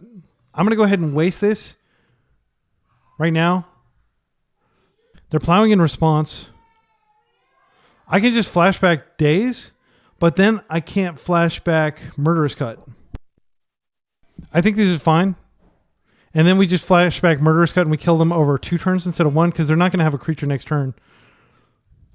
Oh, I could have freaking dazed that. I could have just dazed it. It was in my hand. That was really dumb. Sorry about that. I was distracted my kids are arguing and stuff. Sorry. Domestic stuff. I would love for them to force here. Okay. They force. This puts them to dead. So it actually worked out fine. And they are dead to my Strix because I can just remove their Null Drifter. Comes in. They may not know that we can Murderous Cut here, but we can. That is my understanding. I read a judge ruling on this precisely in case this came up. I wanted to make sure that I wasn't doing a bad job of building my deck here. 1, 2, 3, 4. Black. It's dead. And so are they. Very tight. Tighter than it needed to be. I don't think I played that perfectly. Again, I think stunning the Dreadnought would have been better, and that would have allowed me to keep my Kaito around. All right, they're not going to expect Stifle out of us, which is kind of cool. So we might be able to get them with the Stifle. We don't need these. These are definitely coming out. Dismember is not terrible because it can, if they're on any Doorkeeper Thrall, which some of the latest lists weren't playing Doorkeeper Thrall at all, then Dismember is pretty good. Consign is quite good because they're playing Null Drifter, and Consign hits Null Drifter and Phyrexian Dreadnought. I like it. Do we want that many of them? I'm not sure. One thing about their deck is it's really bad at doing damage if it doesn't have one of those threats out. So it could be that we want to bring in Thoughtseize. Another thing to note is Engineered Explosives. It's not great. I mean, it can potentially blow up multiple, but we have lots of other ways of dealing with it. I think the cards that we don't care about are Daze, certainly not on the draw. We can take those out. Thoughtseize is better on the draw than Daze is. I don't really think Stifle's good. Spell Pierce is potentially good just because of the surprise value. Borrower's great. I think 3 Consign is plenty. I don't think we need them all. Snapcaster is really good in this matchup. All right, let's do it. Man, how clutch was Murderous Cut there? Like, just imagine we have 4 Fatal Push instead of having a Murderous Cut. Murderous Cut is great. I mean, it's not great when you're already playing like Murktides, but if you're going Murktideless and you're doing a control deck like this instead of a tempo deck, I think Murderous Cut is a really good inclusion. Also, like more than one time, it's come up that Murderous Cut has removed reanimation targets from my own graveyard. I think we keep this. This has lots of land, which is a important consideration. And we're just going to play incredibly control-y. They open Archive, which tells me they either have a lot of land or they don't have very many. Okay, they put a Wasteland in the yard. I don't think they would do that if they didn't already have a lot of land. Okay, we can wait a turn. I'm just going to fetch basics.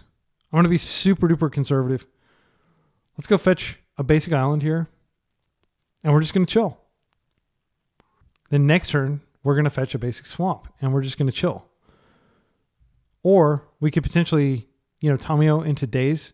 Or protecting Tamio with protection. Okay. I think there's a high likelihood they have Stifle. And they may interpret us fetching our island around Stifle as weakness. But it's actually not weakness. It's intentional. I'm just going to play this and I'm going to pass and I'll fetch, when we can be more inconvenient to them because they're about to untap. I don't want them to get any free mana usage. All right. And we were kind of like Rishadan porting them. Do I want to go for it here? If I just chill, I think that's fine. Yep. We're going to overload all their Stifles. Total chess game of a match. I love playing against this deck. Their deck is capable of so much. It's a blast to play too. If you want to watch some Stiflenought, I'm not the best Stiflenought player. Jorge Chica probably is. Or Haram. I can't remember his name. He's really good. But I do have several videos with variations of Stiflenought, most of which were before Frog was banned, but I do have some post-Frog that you might enjoy. And I'm totally fine if they invest a bunch of resources in trying to get robots out. The second they tap out and I can just go fetch a bunch of lands, I will. I'm not here for like value brainstorm. My hand is totally fine. I don't need to put anything back. We are getting to the point where, they are dipping their toe in here with a ponder because I do have 4 Bowmasters in my deck. I just want them to tap as low as possible so I can... But this is definitely one of those, like, see who blinks first matchups. I mean, it could be they have a grip of, like, 3 Stifles. Most decks have gone down to 3 Stifles, 3 Consigns, but I think that's a mistake. I think you should play all 4 Stifles. Stifle is so good. Okay, Wasteland. They're fetching. They do not have Thoughtseize or anything like that. Like, there's no way for them to get around these Consigns. Curie. Mildly irritating. Not going to stop her. I am going to attempt to surveil. I mean, we're going to eventually get stifled. Okay. That's great. Actually, I'm going to take this. I don't think they have a Stifle right now, which is a big asset to us. I'll just play this first. Now I'm going to attempt to Strix. Red Blast. All right. Now I think we Tamiyo. And I think we have to try to plus Tamiyo so we can stop Curie that way. But they could have the freaking... Oh no, they could have the freaking thing. This is an activated ability that we can't stop. If they have it in their hand, we're so screwed. I think I am going to go ahead and try for it though. Yeah, because this gets... No, wait. Never mind. There's no way that they can get around it. Because they actually have to cast the thing. We just stopped the actual casting of the spell. Yeah, I'm just going to go ahead and fetch now while we don't have to worry about Stifle. I feel like it was a mistake to play out the Tamiyo here. That was a misplay. Because, they may Stifle here. They may Stifle here. Oh no, like I played so carefully and then like I made one wrong move and played a Tamiyo and now we're going to lose. Just watch. They're going to draw 12. Plow. Oh, okay. Such a relief. Yeah, I don't care about that. They did stop me from flipping her. So they stopped me from getting a 2-for-1, but it wouldn't have been the end of the world.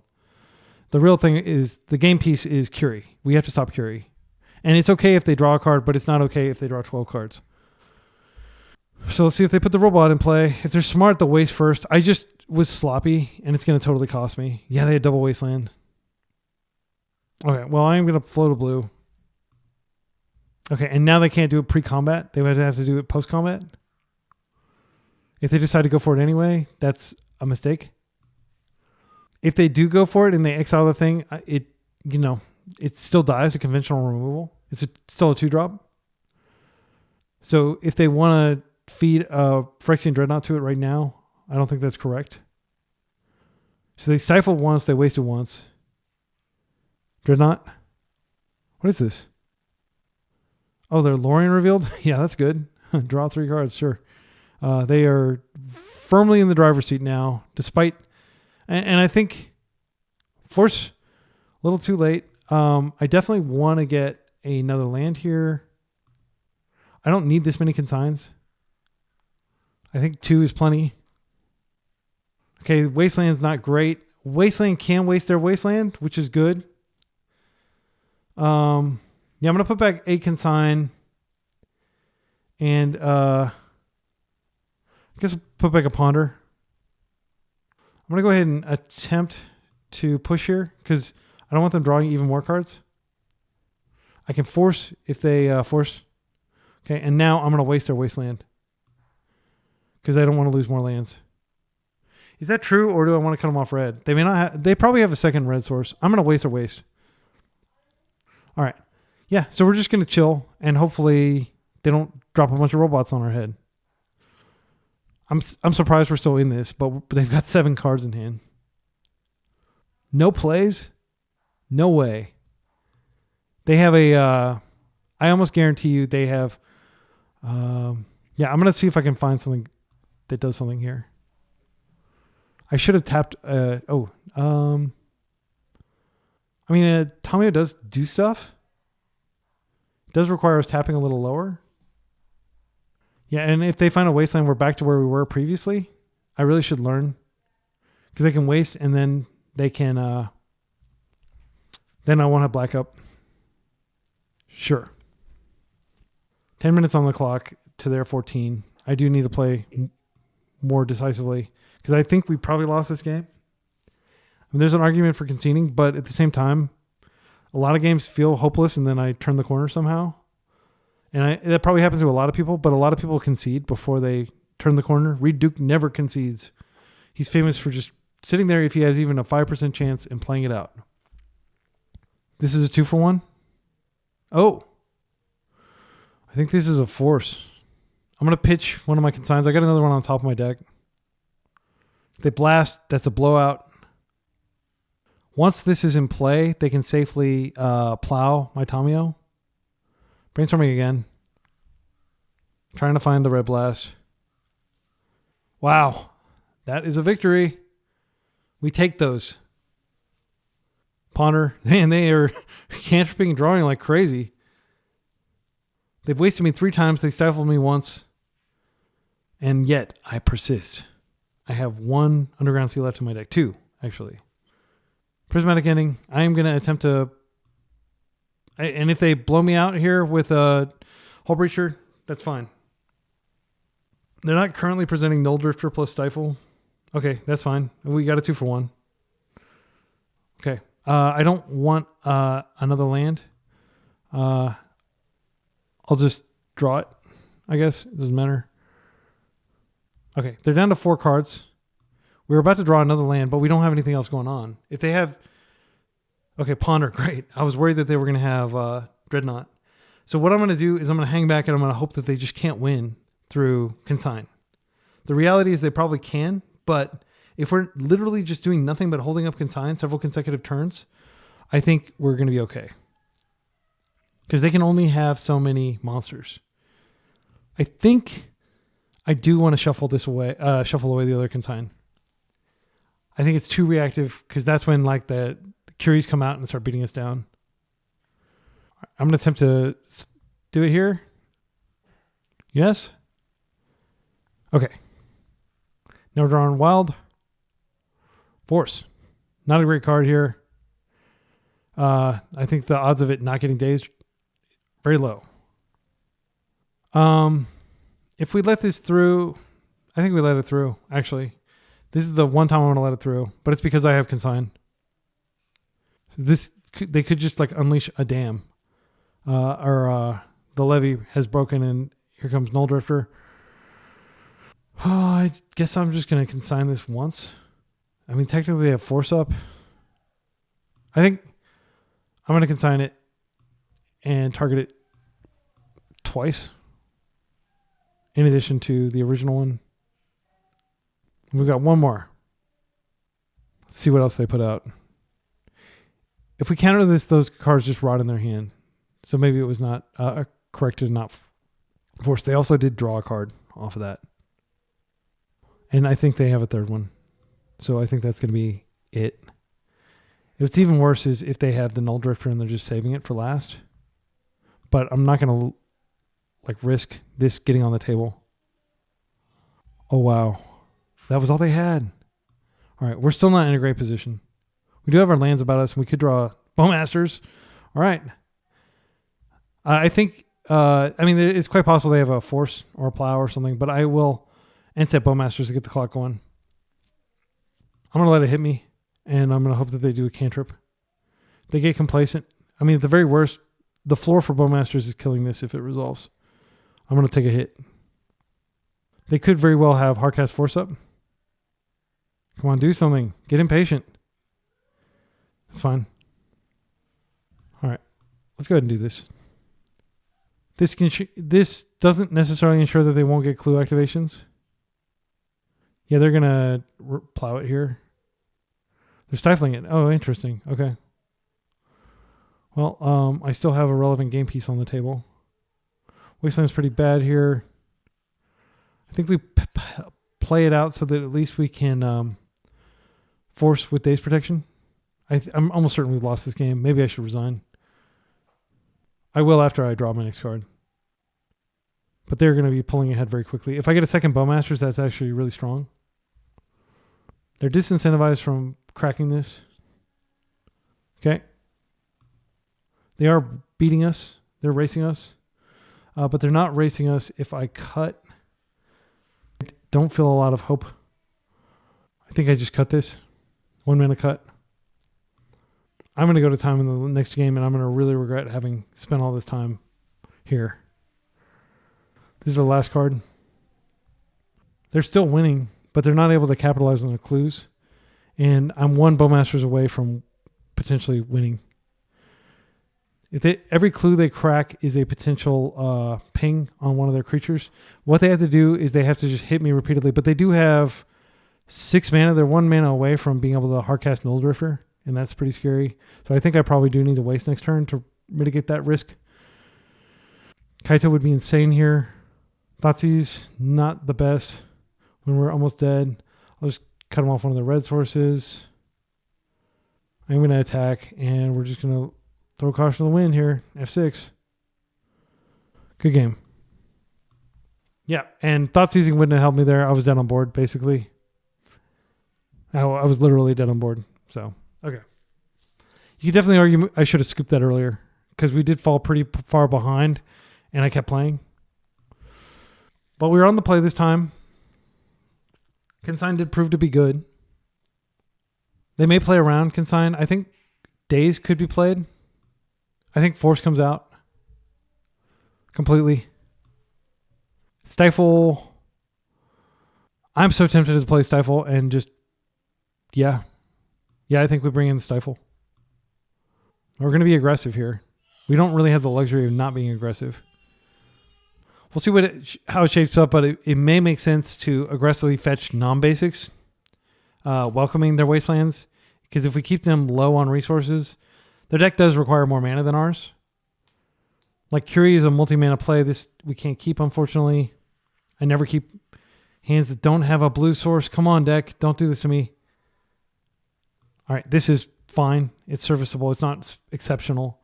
I'm going to put back... Bowmasters is like one of the best cards in our deck against them, especially if we want to end the game quickly. I'm going to put back a Brainstorm, and I hate to say it, but I think I'm going to put back a land here.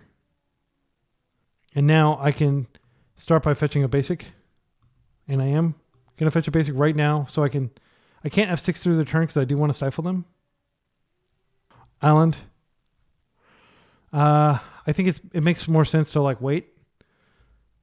Kaito is precisely the kind of card we want to see here. I think I am going to go ahead and play out Tamio. And if they fetch in step to try to remove her, then I have the Stifle. It's very possible they are just patient. And it's possible that they get blown out. All right. They can still find a plow. And we may not find a third land. My heart started beating. I can hear it. Whenever I get low on clock, it's like very exciting. I swear I do this to myself. Oh, yeah, here comes the plow. All right. And they may very well have the Daze for the Bowmasters too. We really need a land. I put back a land, so I brought this upon myself. I'm going to pass, and I'm going to attempt to like probably instep this Bowmaster. Just put pressure on them. If they have Daze like Heartcast, that's unfortunate. Okay, we're in. But for how long? They could have... they probably would have... Oh, okay. This is good. I'm going to go ahead and attack first. We're going to go to block. Now it's too late. Kaito's in. Welcome to Fantasy Zone. Get ready. I don't think it's ever correct to plus here in this situation when we're down cards. This is more of the same. I think we want land because they're already presenting a wasteland. Thoughtseize seems good. If they just dress down and play the thing, we can stun it. If they play two things, we're probably dead. Null Drifter would be absolutely terrifying here because it draws them so many cards. But Bowmaster actually kind of checks that. But Bowmaster's shut off currently. They do have Null Drifter. This is Disaster Zone. They get some cards. We don't get Bowmaster pings. We're going to have to stun it. They have double Wasteland next turn. We really need lands. Snapcaster Mage. Buys back a Stifle, but I don't trust that plan. I'm going to tap it. I want to Thoughtseize first. I should have Thoughtseize before I did any of this. We're looking for... Stifle another Wasteland. We're going to have to win with everything that's on the table. Teferi can't actually stop Kaito. What are we worried about? I think we take Ponder just to minimize their ability to dig. I'm just going to go ahead and play this out now. We're never going to cast Snapcaster, unfortunately. We're just not going to have lands unless our opponent is extremely desperate. Let's go ahead and attack. We can kill them before this becomes unstunned. Teferi is not going to be able to bounce Planeswalkers. If it bounced the Orc Army, it kills itself. Speeds up our clock. I mean, like they can just start aggressively wasting us, but it doesn't solve their problem. They drew Tarn for turn. I do think that Teferi's coming out. Okay. This is like the worst situation for them. I almost feel bad for them.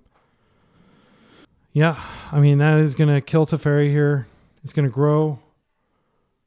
Actually, I'm just going to hit them because we have them dead on board. Okay, so we're going to go ahead and plus. And I'm going to go ahead and play this now. They don't have Stifle up. They're going to take the damage. I do want to kill Teferi, but I'm worried they may have some combat trick. I think we have to just know, like we know their hand. Let's not be afraid here. Why is it not letting me plus Kaito? They conceded, that's why. No? Why am I not able to plus Kaito? This doesn't make any sense. Oh, I already plussed him. Okay, I was freaking out for no reason. I apologize, MTGO. Daybreak. I'm not blaming your UI or anything like that. Let's just all at Gabriel Meister. And that should be game. Unless I'm like misaccounting for some cards in their hand. Yep, good games. 3-0 with this control deck. I feel this feels way better than Tempo. I'm not going to lie. We haven't faced Eldrazi yet. That's the real test. But yeah, this feels way better than Tempo. See you in round 4.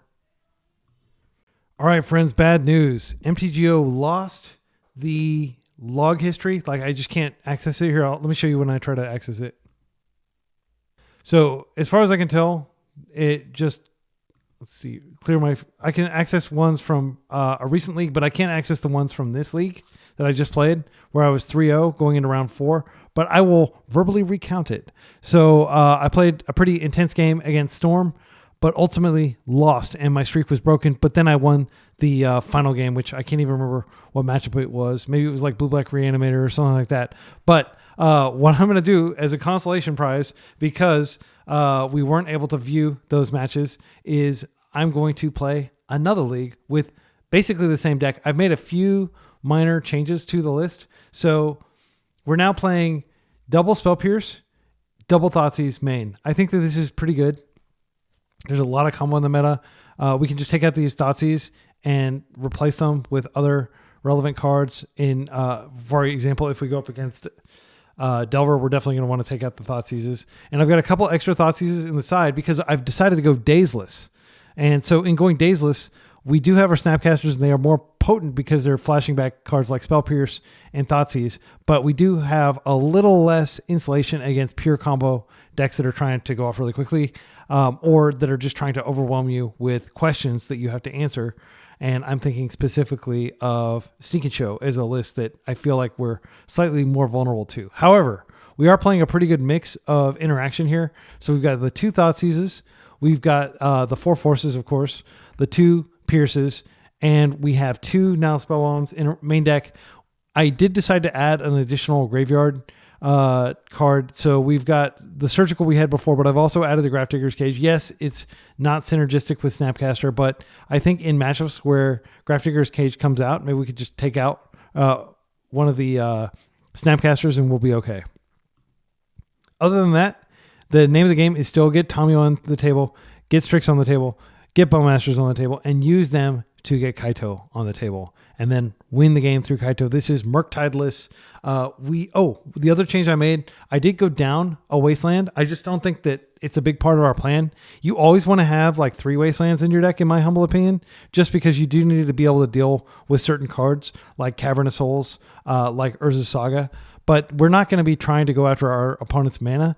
These Spell Pierces are generally good anyway until like pretty late in the game, just because opponents don't expect them and they're not going to play around them.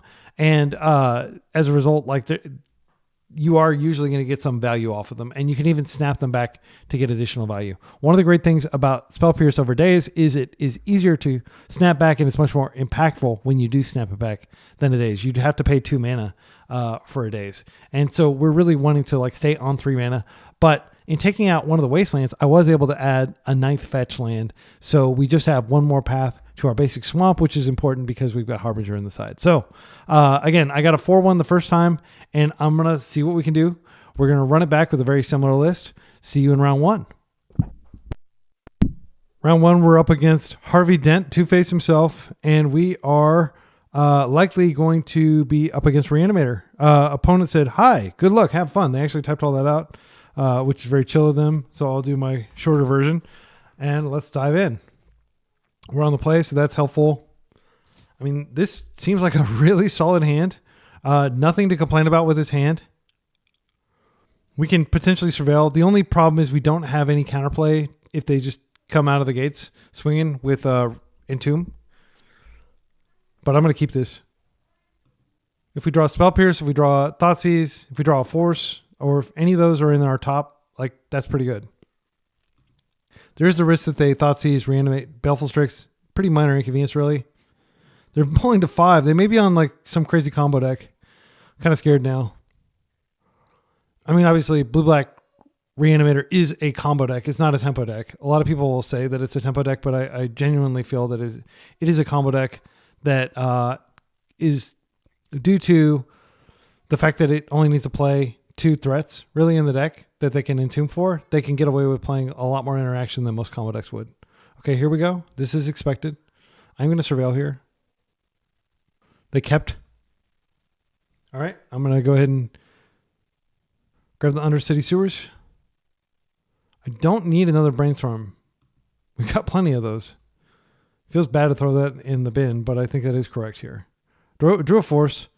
I think I am going to just develop because we may rip a land and we may have Kaito next turn, and that's pretty good. It won't necessarily beat what they're trying to do over there, but if they're on like some fair strategy where they're going to... Oh, now Spellbomb is insane. Please let us get that in play. I mean, we play it specifically to deal with this deck. All right, so our opponent is doing the Entomb thing, and in this case, we kind of have the luxury of being able to respond to the Reanimate effect. But, I mean, because we have the Now Spellbomb, I think we respond to the Reanimate effect, but I assume that they have a Reanimate effect and we're dead. Because they're main phasing this. That's like really aggro. Archon. All right, do you have the Daze? Show me the Daze. I think at this point we might. It doesn't really matter what we pitch here. We're not going to catch up with Archon. It's just an unstoppable card. They have the Daze. Concede. I'm not showing him any more of my deck. Frustrating, I know, but that's just how it works. Like, there's no way we're going to play through that because we like Strix. Okay, great. I'll just kill it. You know, yeah. Okay, so what comes in? Well, I think Thoughtseizes come in. On the draw, Gravedigger's Cage comes in, Surgical comes in, cards that come out. I mean, Strix isn't terrible here. I think Fatal Pushes come out. I'm not taking out my Spell Pierce. I'm definitely not taking out Dismember. Dismember is a pretty flexible card. Murderous Cut. I am going to go ahead and keep the Forces in just in case they have an explosive opening like that. I'm going to take out one of the Snapcaster. It does get hit by the Gravedigger's Cage. This is a Thoughtseize hand, which is probably the best we can hope for. I'm just going to get the basic swamp, and we're going to chill for a few turns, wasting them. Thoughtseize is good against their deck because it is an AB combo deck. We're going to try to take the Entomb here. And unfortunately, because they have those tempo elements, I can't in good conscience fetch a duel. You know, actually, I'm going to live dangerously. I'm going to fetch a duel because we have a lot we can do. And worst case scenario, we can just chill and waste them several times. Okay, so they don't have a fetch. That's great. Wasteland is not going to do a lot. Or I'm sorry, they don't have a waste. I think what we do is we probably just take the Ponder here is what I'm thinking. Then they definitely have Fatal Push. I think Ponder is the most impactful card here. Then we can at least make them use the Fatal Push on our Bowmaster. They're almost certainly going to use Ponder next turn. So I'm just going to take it. I want to slow them down to the extent possible so we can draw into our interaction. Our interaction being graveyard hate, basically. Okay. So now they're not doing anything they're going to be able to surveil, though. If I put the wasteland down, they may be too scared to surveil. Maybe they'll just ignore it. But I will waste it. Okay, they opted not to surveil. Now they can go get their basics. I don't think wastelanding just to trade for the Brazen Borrower or the Fatal Push is particularly strong. However, we don't have a lot going on. We can get Tamiyo cracking next turn. I think it's unlikely they drew Daze. I'm going to go ahead and do this. They do use their life total for Reanimate, which I presume is still in their deck. Like, ever since the banning of Psychic Frog, they haven't really been able to lean into... I know what I'm going to do. I'm going to deploy this, and then they may think like, oh, I've got to push that instead. But the practical reality is I'm just planning to Brainstorm when they do something here. They're just taking it. Excellent. Right. And we have to be cognizant of the fact that they could play their own Bowmasters, which would be an absolute blowout. But I think they're likely to... Okay, they're getting a Surveil land here. That was a window in which I could have wasted, but I think I'm going to wait a turn cycle. Okay, they've played out all their lands now. Their hand is Borrower, Force Unknown. Fatal Push. And yeah, some more unknowns. I'm not going to go off of Brainstorm here. I think it'd be a mistake. Surgical is great. I could actually waste Surgical. That is an option available to me here. I want to play this out just so I can have plenty of resources to fight here if we need to. I think it's highly likely that they Fatal Push Tamiyo here rather than let me accrue clues. So I'm just going to run away with the game with these clues. Okay, interesting. They're letting that happen. Okay, so we're doing 2 damage here. Oh, what do we do? They don't need a lot of mana to win. I think I'm just going to wait till upkeep, and I think I am going to waste some of these. Okay, what are they doing? So I could waste here, Surgical, then they have to get the basic Swamp. Is that good? There's a good chance that they'll force. It does force them into a dilemma. It stops them from being able to surveil a second time. No, I don't think that's good. I think we just let this happen. I think I'm just going to use these for clues. If they start getting up to Troll of Khazad-dûm mana, then I'll worry about it. Because I'm not going to be able to Surgical both the Undercity Sewer and the Underground Sea, so they can still get a duel.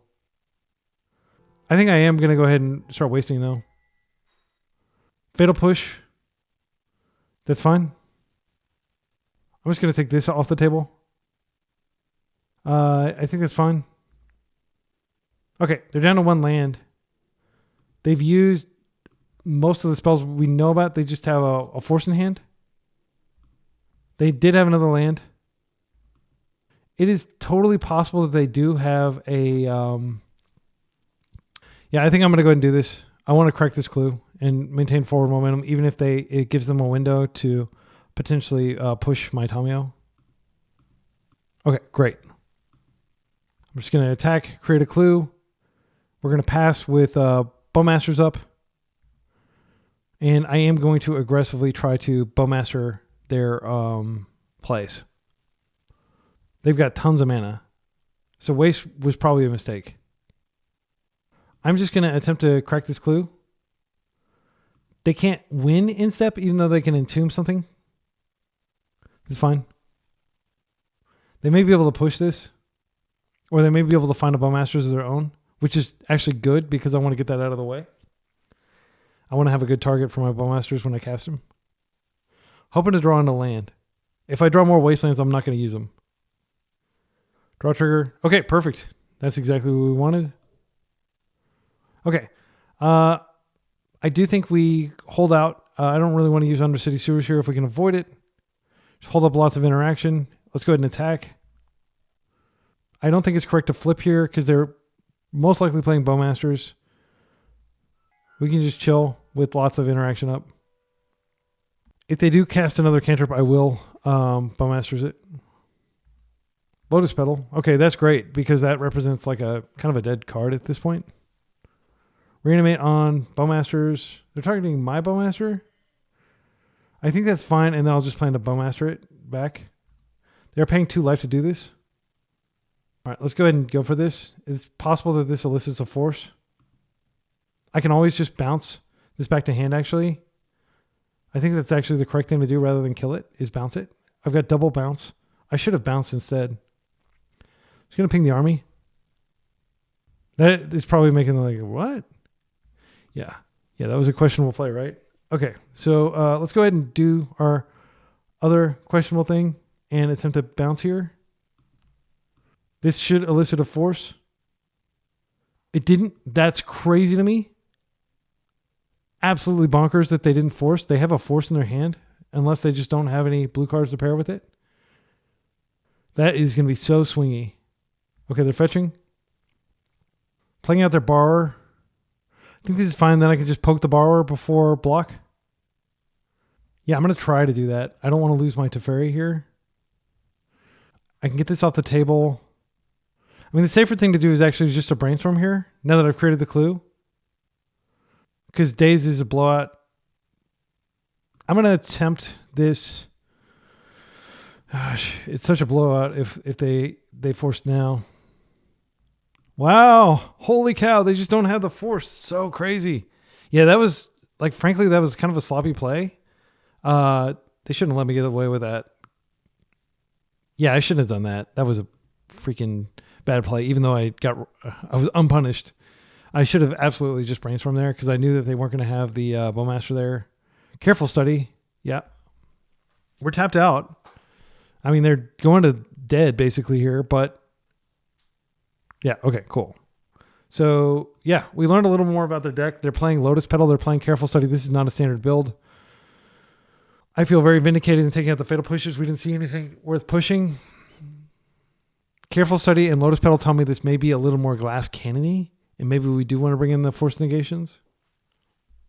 I expect the game to go shorter, so I am going to take out a Snapcaster. Snapcaster is really good for control mirrors. And I think we could bring in a Force. Is there anything else we want to bring in? I didn't see Troll at all. I'd be stunned if they're not playing Troll. But they could be like I don't really want to go down on removal further. I'm going to shave a Thoughtseize on the draw. And bring in another Force Negation. Is that correct? I don't think that's correct. I think I'm going to keep... Yeah, I'm gonna just bring in one Force Negation. Force Negation is the second one. I really just put it in because we don't have Daze, and I just want to have additional power against. Oh, this is a keep. I like the abundance of lands here. We don't have a blue card for our Force Negation, but we do have Surgical, so we have some quick interaction. And I'm confident we will draw a blue card because our deck's got like 30 plus blue cards. Okay, Petal. Ponder, okay. If you're going to play a Lotus Petal and then you're going to cast Ponder, that's fine with me. Okay. Thoughtseize. They used the Petal to do this. Took our Surgical, not terribly surprising. Oh no, did they just have it? Okay. They still don't have a monster in the yard. Blue card, please. Okay. They don't know that we didn't draw a blue card. But we didn't draw a blue card. I'm just going to plan to surveil here. I'm going to let Careful Study resolve. Sorry, I'm like eating an apple. This will almost certainly cause us to die, but we don't have a choice. I did think about it for a second to make him think that, like, oh, he's got a blue card for the Force. I can't go all in. Okay, Tarn. Wow, they're really giving us a lot of time. Please don't show us more land. Please, deck. Thoughtseize is great. I'm going to keep this. Okay. This may not be exactly what we need, but they still don't know that we don't have a Force. Let's take a look at their secrets. Probably just creatures that they were going to reanimate anyway. Show and tell. Wow. Don't want to deal with Volgavoth. That card is a nightmare. Yeah. Volgavoth is extremely difficult for us to kill, but it is notable that Brazen Borrower or Baleful Strix trades with it. So you just ignore like all the abilities and stuff and you just get a Brazen Borrower on the table and you can still win. So if they draw show and tell, we're most likely cooked, but not necessarily, not 100%. If they keep, that'll be very disturbing. Okay. They been to force off their surveil land. We've got Hardcast Force up now. That's pretty good. I don't want to Thoughtseize again. Well, actually, I think I am going to Thoughtseize again. And then I'm going to drop the Bowmaster. I think that's the path forward. So they haven't seen the swamp. I don't want to show them anything that I've drawn. I'm just going to go ahead and let's fetch like a basic here. Or yeah, I don't think it hurts to fetch basics just in case. Let's go ahead and Thoughtseize them. Oh, double threat, huh? That's not good. We can't choose to not choose one. We have to choose one. That's very bad news for us. I didn't think it was likely that they would get in this situation, but now a reanimation spell at the top. Which one is scarier? Arcana Cruelty is basically unbeatable for us. Volgavoth is beatable. So I'm going to put Volgavoth there. Also, Volgavoth is more mana, so it's more damage when they do it. I don't think they're playing Daze. I'm just going to be patient and maybe they Brainstorm. Okay, just land for turn. Let's go ahead and do this. Let the beatdown commence. Am I pronouncing it right? Volgavoth. Yeah, I am. Okay, cool. Yeah, I've lost to that card a lot, but mainly just because I misread it. Okay, second Bowmasters. I think we do wait because we have Force of Negation up and I don't want to tap out of that. I'm going to play this land for turn. I'm just going to attack. This is, we're playing careful, but we don't want to like do, hey, cheeky extra damage, and then we lose. That's not good. So, of course, what I'm talking about is Bowmaster would grow the army and deal an extra damage, and we're going to cast it anyway. Okay, cool. We won the match. Let's go to round 2. Round 2, we're up against somebody named Croc64, unknown opponent. We've got a pretty generally good hand. We've got a basic there. I'm not going to mulligan just because I'm worried that they're on oops. They didn't mulligan. They play Omnath in Modern, which I don't know anything about Modern, but my understanding is that's a control deck. So maybe they're on a control deck, and this is a very good card against control decks. Ponder. Most likely Reanimator opponent. Reanimator is way better represented than Blue-Black Tempo is right now. And nobody's playing Blue-Black Control to my knowledge. The reason we're playing Blue-Black Control instead of Bug Control or some other like 3-color combination is just a concession to how powerful Eldrazi is. So they did shuffle their Ponder. I mean, we might be able to cheese. I think we cheese. This may seem cowardly. This isn't what our deck does, but if we can get like an extra turn of them not being able to do stuff, that's really good. It's virtual card advantage. Okay, and they're playing this horrible card that nobody should play, but James Kisao plays it. So maybe they're on Grixis is my best guess, which is an unfavorable matchup for us. I'm going to just drop the Spell Bomb here. I don't want to walk into a Fatal Push with my Tamio. And in fact, I'm going to go get an island here and play the Spell Bomb out because I think that they may have ways of punishing our islands or our non-basics like Blood Moon.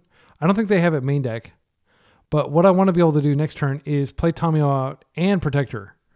And in order to do that, you need 2 blue. Yeah, like this is like basically a dead giveaway. They're on the James Kisao list. I'd be willing to bet. Yeah, there's the Badlands. Grixis. So they now have all their colors despite our efforts to lock them down. Baleful Strix is a great rip, but they could have Bowmasters here. So what I'm going to do is I'm just going to play this out. And I'm going to drop the Tamio. And this forces them to like expend a bolt. They want to stop her. And then we can get a 2-for-1 if they bolt. Or they do have Pyro out of the sideboard, but they're not going to be using that here. This matchup is all about Bowmaster supremacy. Whoever has the Bowmaster on the table, they're the one who's winning this. Bolt on Tamio. Well, I'm going to attempt to Brainstorm here. And if you have Bowmasters, that's very bad for me. But I'm not going to let my Tamio just die. There they go. Yep. And I knew it, but I think it was correct. Now, if they screw up and they target Tamio with these, if they're targeting me, Brainstorm resolves. Spell Pierce would have been inconsequential here. I think they have so much mana that Spell Pierce doesn't matter. I don't really want to back up Tamio that bad, but I have to redraw some of these cards. Okay. So what they have to actually target now. If they make the mistake of targeting Tamio, she doesn't die, she flips because they're active player and their triggers go on the stack first, which means mine resolve first. No, they're not making that mistake. They're targeting me. Okay. So Tamio does flip. They get a giant army. We can borrow it out of play next turn. That's really the best we can do. We dodge the bolt. Bolt fizzles.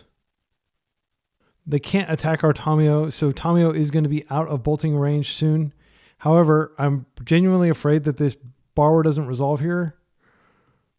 We're going to plus. And we're going to do the only thing that I think is a legit option here, which is to go ahead and borrow. And then I am going to play another Tamio just as a potential blocker and as, some forward momentum. We're not going to be able to cast either of these. If we do get a Tamio attack, we can get Kaito out. Kaito's not great here, but he's not atrocious. And we're just hoping to draw a Bowmasters. They have a lot of removal on their deck. Yep, that happens. Merc. Unfortunately, because of Bowmasters, we can't stop Merc, which is super frustrating. Because these Baleful Strix make Merc, basically a joke. But we can't cast them out. Okay, Spell Pierce. So I think what we're going to do is we're just going to play this out and block with it. And there's not really any other option here. I think they could have Hardcast Force up next turn. I'm going to go ahead and play it out now. I would be very embarrassed if they were able to Hardcast Force this. They have another Bowmaster. They've got so many things that can deal with this. I'm not holding out hope. However, Murktide will take 2 turns to attack. We just have to find an answer. Oh, they're doing that. Yeah, that card kind of sucks. But James Cassell likes it. Again, I have profound respect for James Cassell. He can win with his deck. But I feel that he's such a strong player that he wins in spite of his kind of meh card decision, like playing this card, which always comes in tapped. I feel like if he were playing an optimized Delver list or an optimized blue-black tempo list, he'd easily be the trophy leader if he's not already, Do we do anything here? We could just let the loyalty go. I'm in favor of going ahead and blocking. Just there's not really any point in not blocking. If we don't block here, they have another window to remove her. We can't Tamio ultimate, but it's fine to keep her around and just slow the damage a little bit. They're getting card selection where we cannot get any. There was a window where I could have now Spellball on them, but I didn't actually think that Murktide was coming out. This matchup is so totally about Bowmaster, it's not even funny. If we lose to this, it's just because they had the Bowmaster on the table. It's not actually this that's killing us. It's this. That's fine. If we find a Bowmaster, we're back in it. Boom. Let's go ahead and do this. We have protection. I am going to get that off the freaking table. Buy a Bowmaster.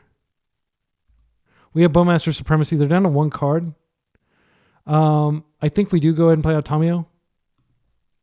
They may think that they're in a good position because of this, but if they don't have a Bowmaster again or some way to stop Baleful Strix from resolving, they're in a lot of trouble.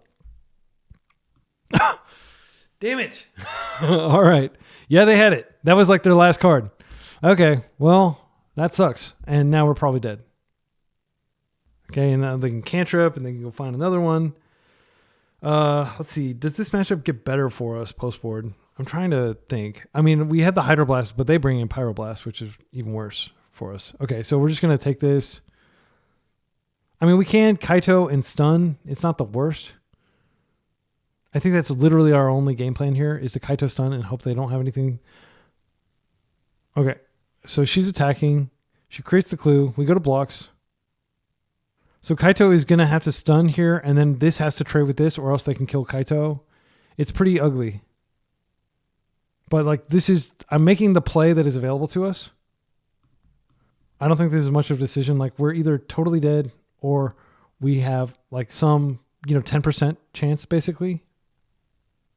So we are hitting them. If we don't stun, Kaito's definitely dead. Like a stiff breeze will kill this orc army and then Kaito will die as well. And then the game will be over. If for some reason they can't remove it, my plan is to keep plussing Kaito and so we can stun this again. That's over. Yeah, they were going to get back at Bowmasters. This is just devastating. The sequence of draws. Okay, so let's go ahead and go to sideboard.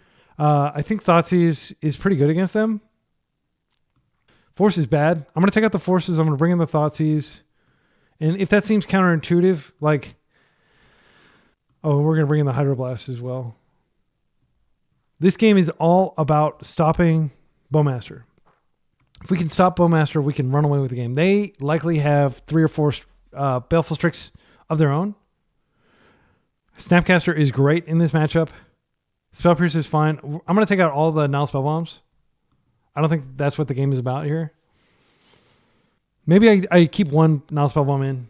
I mean, it's not terrible. It does cycle and it stops their big threat. Our big threat is Kaito. They probably have 1 Kaito in their deck. Our other big threat is Tommy Ultimate. They are probably playing 1 or 2 Murktides at the most. But they do have cards that do use their graveyard. So, for example, Kolaghan's Command does use their graveyard. So being able to get rid of their graveyard, it's not inconsequential. One thing is clear, though, aside from Murktide and Kaito, they don't really have a gas pedal they can step on. So we should be able to Thoughtseize our way to victory. Just remove their key cards. Remove their 2-for-1 type cards like their Snapcasters, because they do play at least 1 Snapcaster. Remove their Kolaghan's Command. One of the biggest things they like to do, at least James does, and you can watch his videos. He's got an excellent YouTube channel. And I have met him and played him in person, and it was a privilege and a blast. This is a mulligan, unfortunately, in a matchup where every single card matters. This is not a mulligan. This is actually fine. They don't play Wasteland. So I'm going to put one of my Wastelands away, and we're just going to keep one of the Wastelands, and we're going to open Surveil. And we're going to try to Thoughtseize the value out of their hand. The Bowmaster would be like an obvious thing we want to get rid of. This is not worth keeping, in my humble opinion. Like almost all their creatures generate value on their way through, so it's not like that big of a deal. We are on the play, so we could be aggressive with Tamio, but I do want to go ahead and clear the path.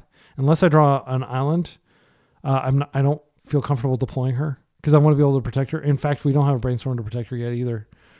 Okay, so what I'm going to do here, I am going to go ahead and... I want to Ponder for a land and then Thoughtseize. Yeah, let's see if we can find a land. Okay, we did. So I'll just take this land. I'm going to immediately fetch. I'm going to get another Underground Sea. And yes, they do probably play Blood Moon. So that is something we need to be cognizant of, but we can't be cognizant of that right now. We need to just apply the being on the play advantage that we have. They've got 7 cards in their grip. If we get rid of Murktide, we never have to worry about it again. They don't have any way to bring it back. Same thing with Kaito, but they do have the ability to bring creatures back with Kolaghan's Command. So I'm just going to go for whatever card looks like it's going to be a 2-for-1 here.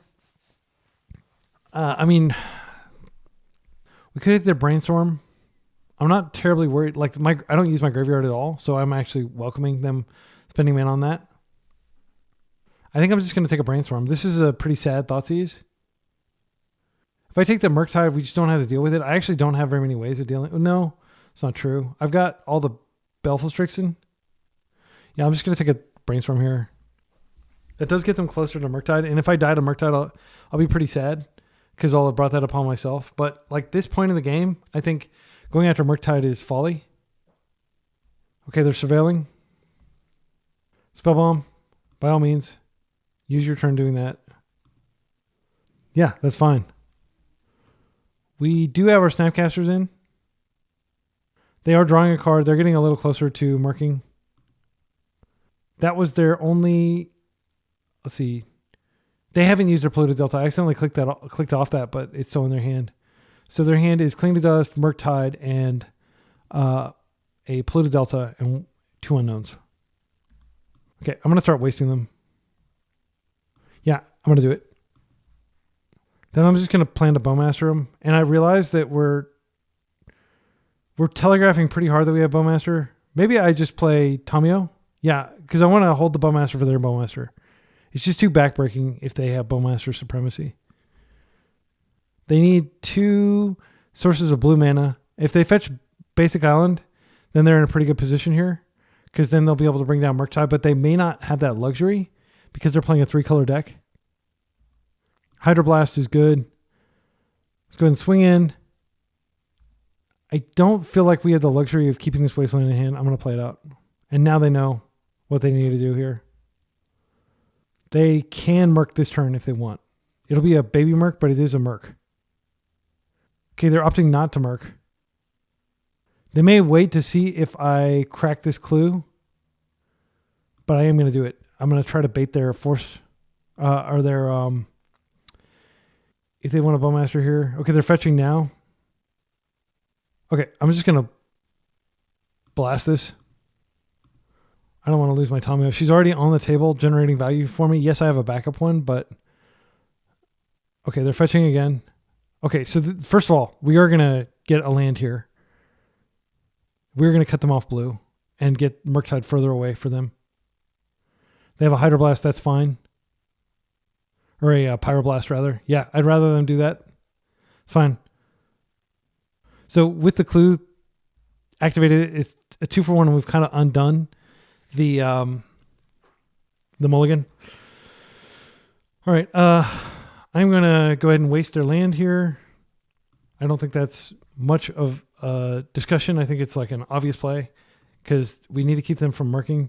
Now we're going to play the second Tamiyo, and we also have Bowmasters, and then we have Kaito, and I think we can win, depending on what's in their hand. If they Brainstorm, I will probably go ahead and just play it out, but they're not going to be able to Brainstorm if they don't have a land. They may have drawn a land, and maybe that is why they had the confidence to do what they did. Hydroblast. So this is a trigger. I'm going to go ahead and Bowmaster this trigger.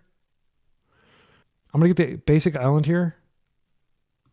And we're going to Bowmaster. And they could absolutely draw Bowmasters and get Retribution, but we're going to have power on the table, which is what I'm looking for right now. So we ping them once, and then they get to draw a card, sure. But now we ping them again. And we're almost certainly, unless they have some sort of Wrath effect, we're almost certainly going to be able to put Kaito in next turn. The fact that they used a Pyro on this when they could have used it on Kaito feels pretty good, but they do have Bolt Up.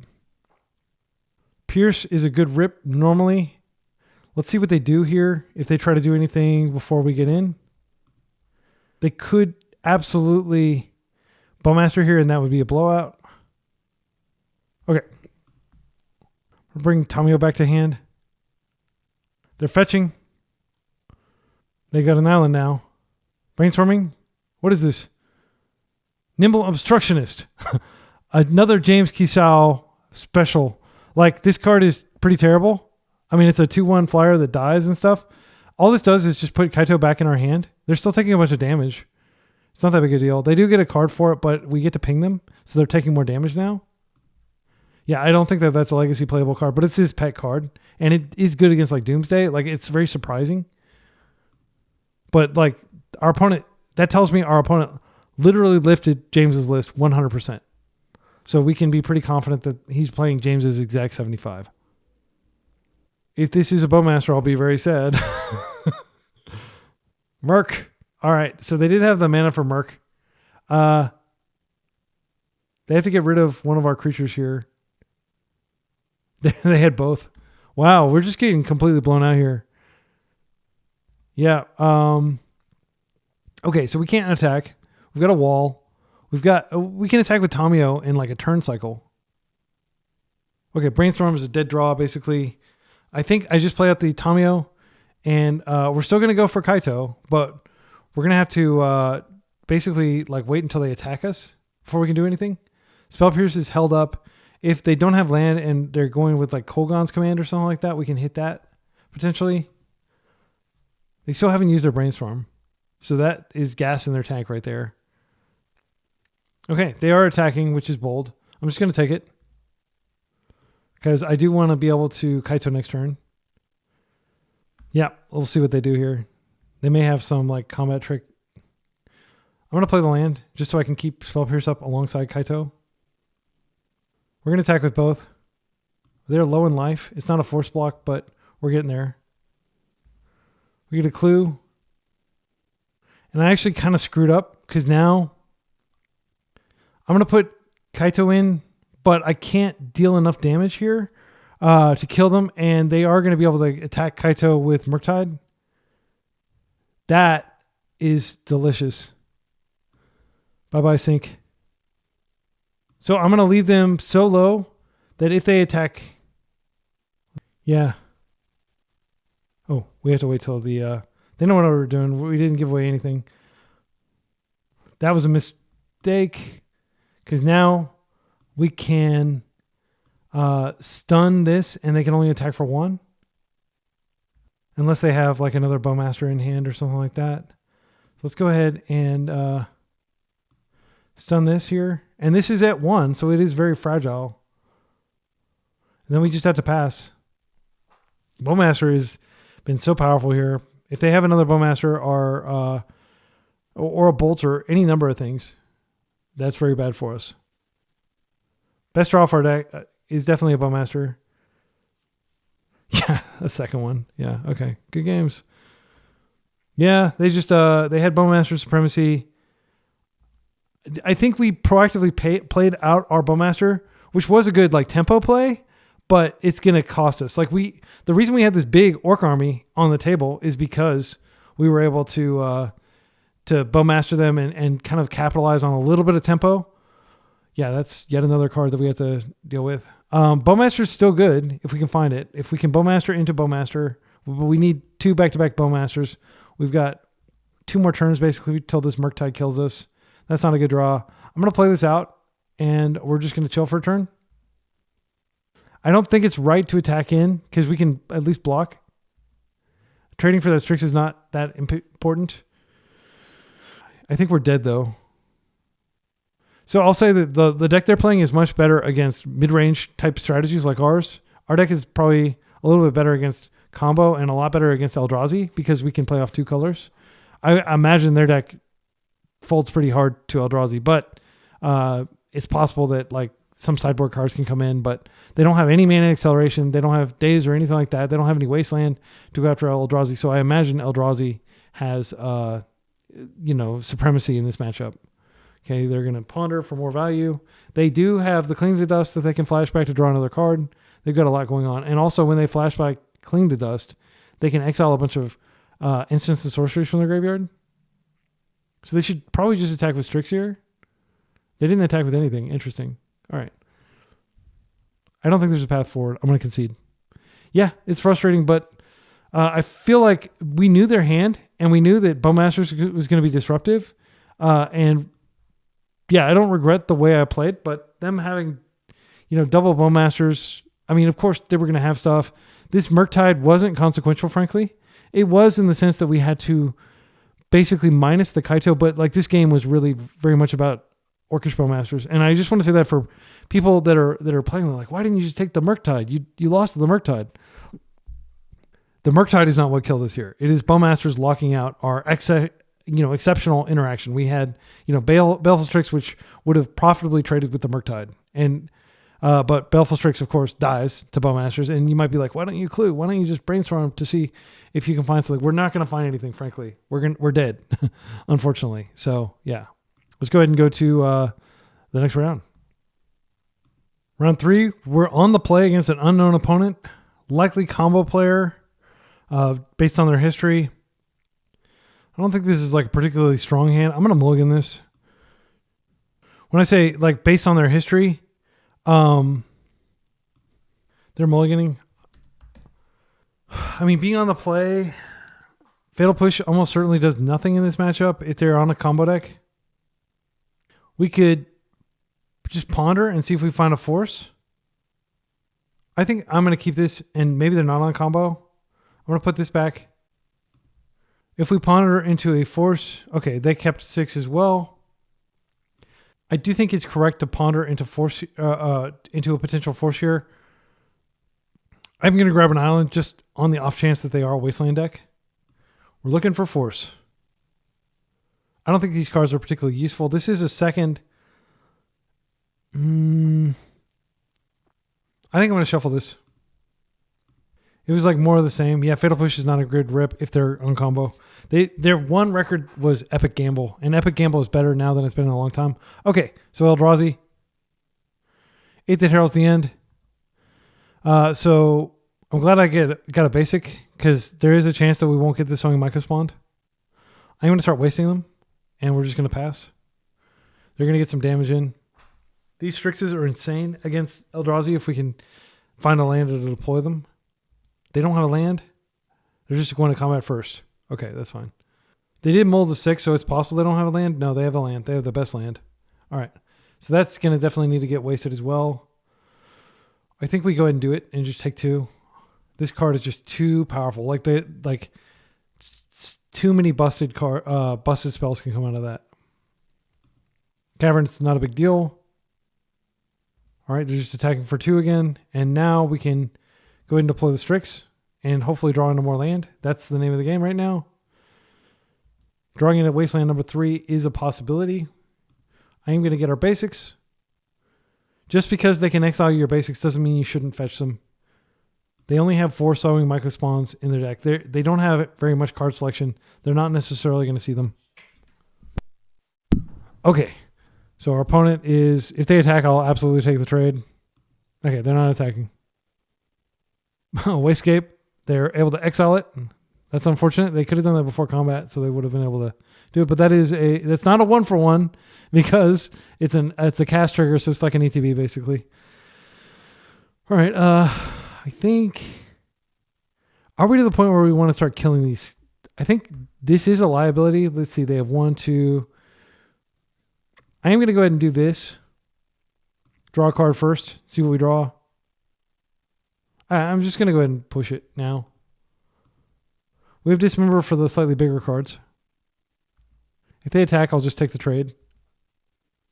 I am going to block here. And if they play like some bigger creature, like a Thought-Knot Seer, that's unfortunate, but that's just how it is. Fleshraker is going to get dismembered. Look at all the different limbs that would be... Sorry, I'll spare you. Okay, Kaito is great. So I think we're Kaitoing next turn. I think I'm going to dismember and pay 2 life. You don't leave this on the table. Now we can Bowmaster and then we can Kaito, and I think we'll be in a good position. They don't seem to have more land. They do. Okay.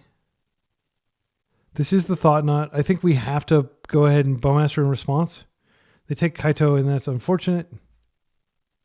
Okay, they did indeed take Kaito. We could ponder into another Kaito. That would be great. Unfortunately, one of these is going to die upon attack if we have to kamikaze to get a Kaito on the table. My opponent said they're experiencing lag again. I think the optimal thing is to go ahead and Brainstorm first so we can shuffle away bad cards.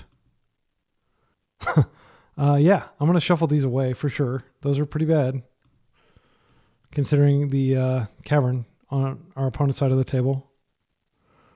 A Strix is good. Gosh, is Strix good enough to draw through these forces? It might be. It's so good. I don't think it is. So, yeah, I'm going to any order shuffle. Okay, Fatal Push. Can't kill this and draw a card, but we don't have Revolt. You can easily check that, by the way, by just right-clicking. If we attack, I think we chill. Hope that they don't have another Thought-Knot. This force is completely dead cardboard in our hand. Even if we draw a blue card, the only thing it'll be able to hit is the K command itself. But it might have to hit that. If they K command... Oh, is this another Fleshraker? Yeah, that sucks. If they attack, I'll block and I'll kill this. And I'm going to set a stop and in combat so they can't put spells on the stack before I kill. And you may be saying, like, well, why not kill the Thought-Knot Seer? Like, Thought-Knot Seer is dangerous for sure, but it's like nothing compared to, you have to respect Glaring Fleshraker. Even when they only have 3 cards in hand, who knows what kind of stuff they would be up to. All right, Kaito, Brainstorm. Let's go ahead and do it. That's pretty bad. I think what we do, we can waste one of these and maybe slow them down a little bit and deploy our Tamio. I don't think that's atrocious. We have 12 life. We know we're drawing 2 dead cards. I am going to just keep attacking them. I don't want to chump yet. We are going to get to that chump stage pretty soon, though. So we know that next turn we're going to draw 2 cards that are bad. We're going to draw a Tamio and a Force. And the reason we're going to do that is because we're going to have to pay mana for the Tamio. But then, yeah, second Consign, or second Cavern. Okay, coming in for a hug. Flipping Tamio is actively bad because she's just going to die to the Stiflenought Seer. It's already face up. They're thinking like they have something else to do. Exiling her, that's a bummer. And they're creating... Yeah, well, we have another one, but I can't remember how I stacked it. I may have put the Force on top. I hope I put the Tamio on top. Okay, good. Let's go ahead and play her. I am just going to attack one more time. If we can get them to like block, for some reason they won't block, but we're dead if they have Harbinger of the End. We're not necessarily dead. We would take 7, so we'd be basically dead. That was a pretty low impact K command considering all the things they could be doing here. They got another Thought Knot. Okay. So this is only upside if we kill it. The downside is we can't kill it. Okay, we're taking 4. We're dropping a 4. We are super dead next turn, but we probably do need to actively use this Tamio. So we're drawing a dead Force. What is this? Another Thought Knot. Okay. I don't think we can draw out of this anymore. Let's think about it. Is there anything in our deck that could get us out of this? Brainstorm wouldn't be the worst because it would allow us to... Yeah, that's game. Okay, cool. All right, so post forward. I mean, we lost to Eldrazi on the play. This is not a great matchup, but it's not a horrible matchup, I don't think. I think we're better suited to be able to beat Eldrazi than a lot of other control decks because we are mostly low to the ground. So we're bringing in the Consigns and we're bringing in the Harbinger and we're taking out the Spell Bombs. I think we could consider taking out Thoughtseize, even on the play. They are an aggro deck. Is that right? Snapcaster Mage is really slow. Spell Pierce comes out. That's the other cut, yeah. And then we can keep the Thoughtseize. I don't know that we go up on Thoughtseize. Brazen Borrower is a card that I've said many times, like I don't think it's particularly good in this matchup. Oh, Dismember's ugly. It is a way to kill their creatures. It was super useful and may have saved us. We don't know what it did for us last game in terms of being able to remove that Glaring Fleshraker. Borrower is good. I think Borrower stays in, and the reason I think it stays in is because it deals with Chalice, which they almost certainly are playing. I think we keep Snapcaster because we keep the dream alive that we're going to be snapping back Consign. Tamio, pretty low impact card. I'll just take that out. Yeah, let's do it. So we're still playing to the dream of getting Kaito on the table. He's pretty good against them. This is a keep. I'm just going to open with the Thoughtseize. Then next turn we're going to just kind of hope to curve out like a Pioneer deck or standard deck, whatever format people focus on mana curve with. All right, so they are going to get the reveal on the Devourer regardless. Wayscape is pretty weak. They do have Mazevith, which is not strong against us. I am a little bit concerned that we don't have a way to stop the Devourer from going off. Let's see, they've got 1, 2, 3, 4. It'll be a while before they get there.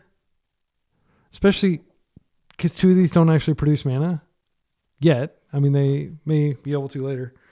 I mean, when in doubt, I usually just take the K command. And I think that's what I'm going to do here. And leave a comment with a timestamp if you're a seasoned Eldrazi player and you think that was a bad take. K command is the most flexible card, for sure. Devourer may be exceptional. It might get rid of Kaito. It might do a lot of stuff. It may just never get cast.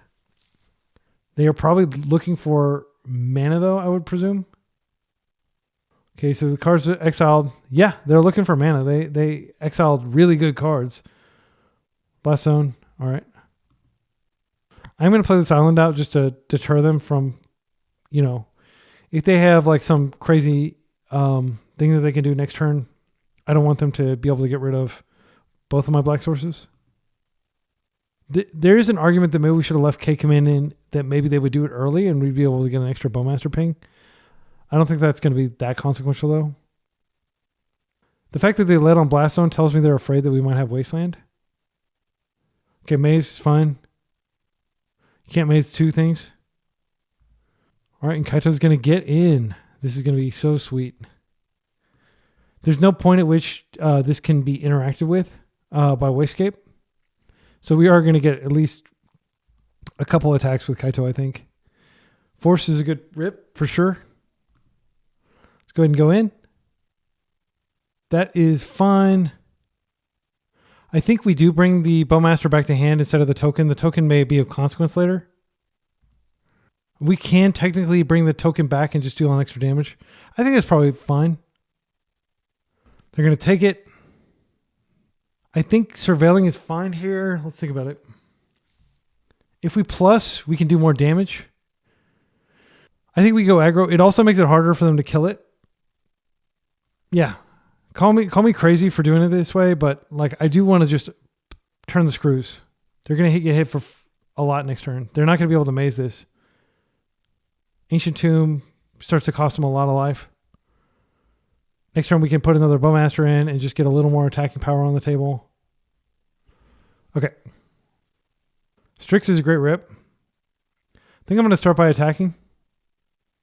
I'm not going to plus this turn. I'm going to surveil. They can't maze this, so they'll just maze that. That's fine. So we hit it for 4.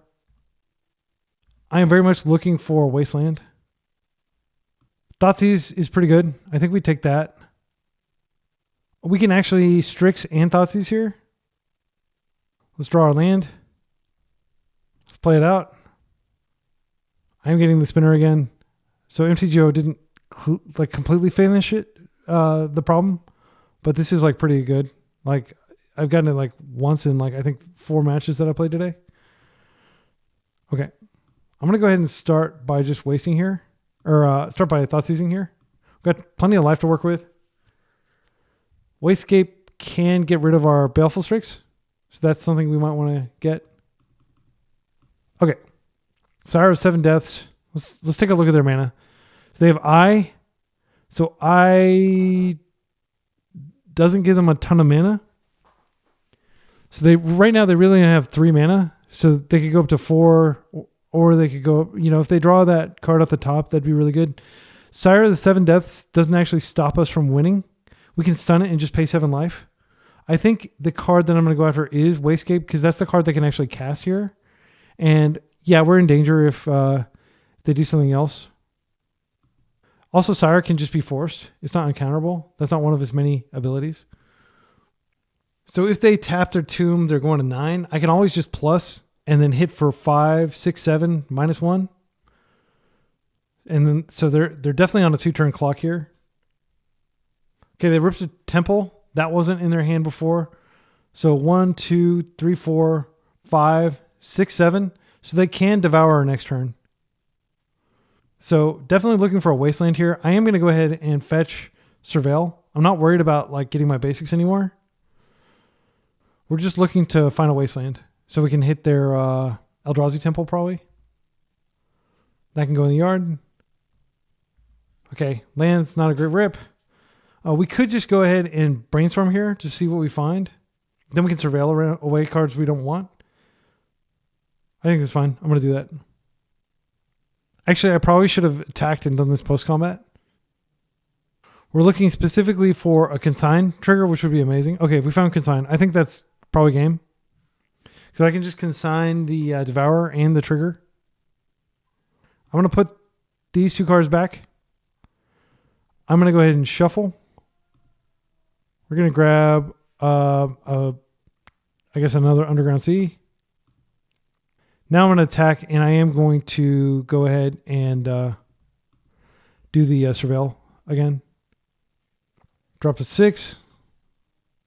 Snapcaster is pretty good to snap the consign. I think we take it. I don't really need this Fatal Push right now. I mean, I think we've already won the game, basically. I'm trying to think of what they could do to stop consign from stopping them. There's the eye. Okay, Devour. Blue. Blue. Let's consign this. Okay. That was clean. Yeah, Kaito is good if you curve out like we did. And we curved and they didn't have any disruption early. So that was pretty much the dream.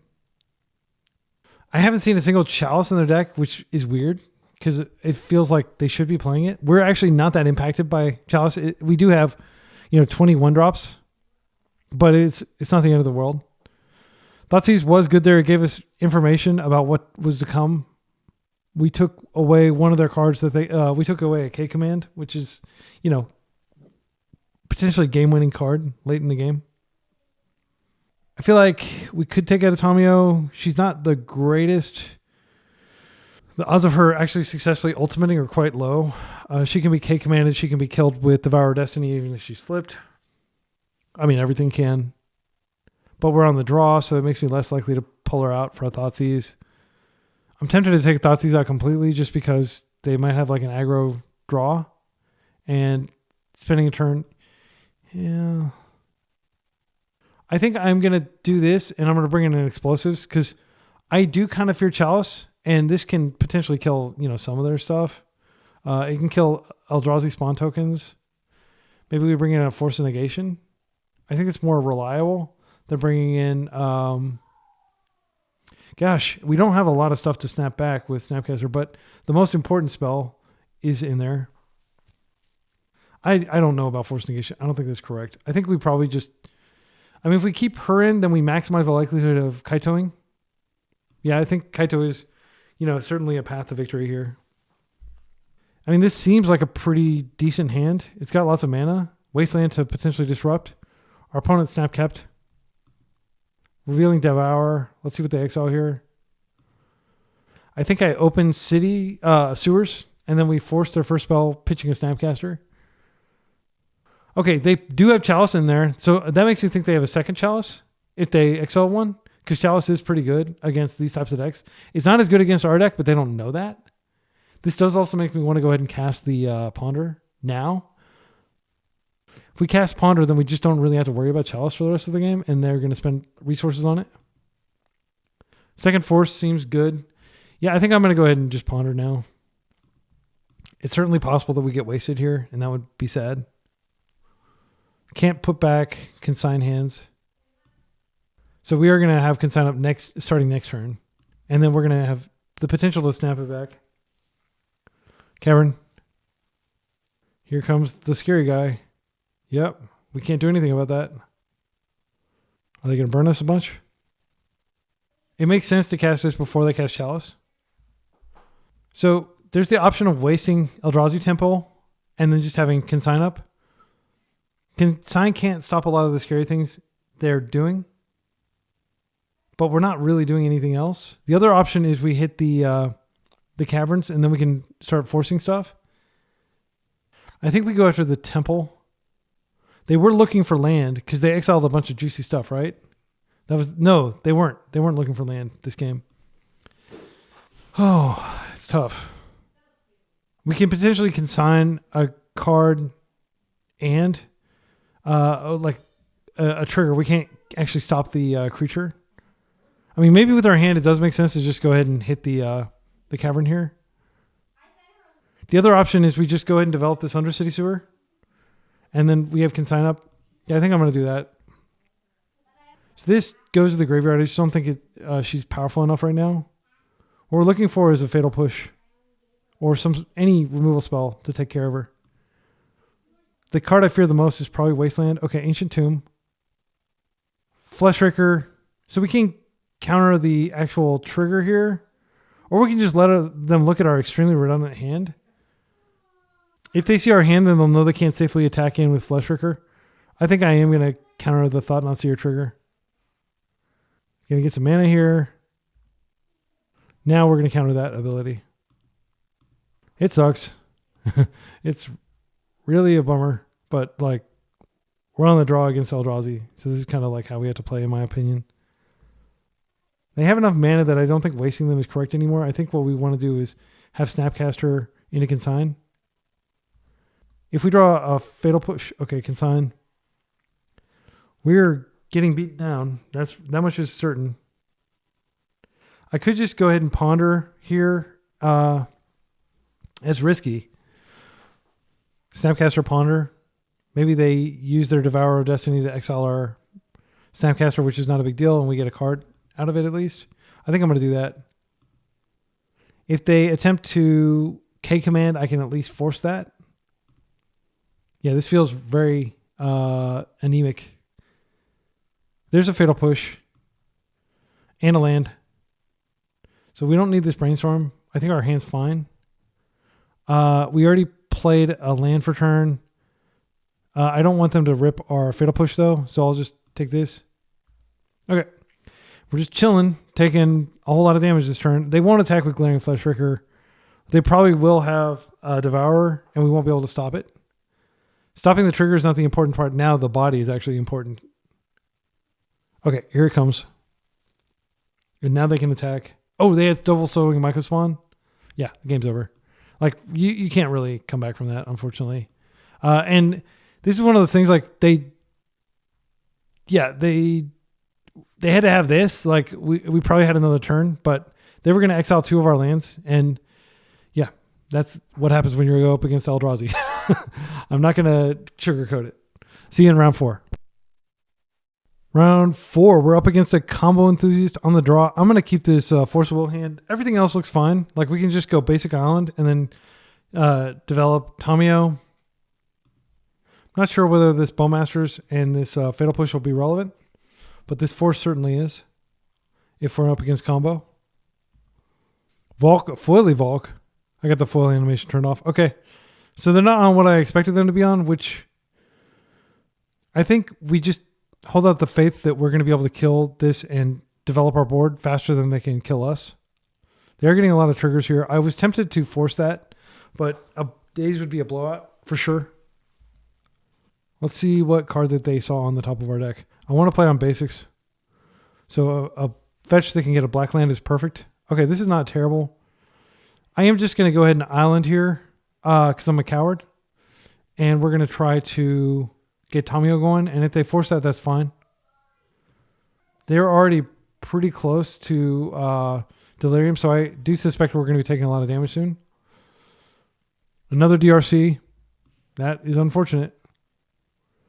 Okay, they're fetching. They may have like a Ponder, which would get them Delirious. They have a Bolt. This does double trigger. They got 3 cards in hand. I don't think we forced to defend. She doesn't matter. She's a lightning rod. That's the entire point. But we are going to take a lot of damage here. Luckily, she was a literal lightning rod there. We're going to take 3. We need a black land stat. If we get that, we might be in this. Okay. I'm going to go get my swamp. The conservative thing to do, of course, is to just push one of them. Then we also have force up for future attacks. I think that is correct. We can Strix next turn around Daze. We're just never going to give them Daze equity. And at this point, it might make sense to force pitching if they have like a Murktide or something. And then if we get a 4th land, we're never going to waste them here. If we get a 4th land, then we can potentially snap Fatal Push. But I think developing the Strix first is better. We're dropping a 12. Okay, our opponent has a land, which is a welcome reprieve. We want them to be drawing lands and not spells. Delver, I'm going to hope that we can Bowmaster that next turn instead of Strixing. Then we have Force to ensure that we get the Bowmaster through. Bowmaster is pretty decent. Drew a 2nd Strix. We might be able to win this. We might be able to win this. Wow. Okay, that's good. That's a 2-for-1. Hopefully the first of many 2-for-1s that our deck is going to give us here. We're going to take another 3 in the air. We could still get burned out. But once we start slamming Strix every turn, the tide is going to turn. We are the control deck. They are the tempo deck here. They are doing their thing on the play. We are doing our best to survive. All right, land is great. I mean, I'm kind of thinking snap push just to turn off their selection engine and keep the Strix so that maybe they go all in on, yeah. I mean, they could have double Daze as their last cards. That would be a blowout, but we'd at least have the body. We have a force anyway. We can force this through. I think this game's over.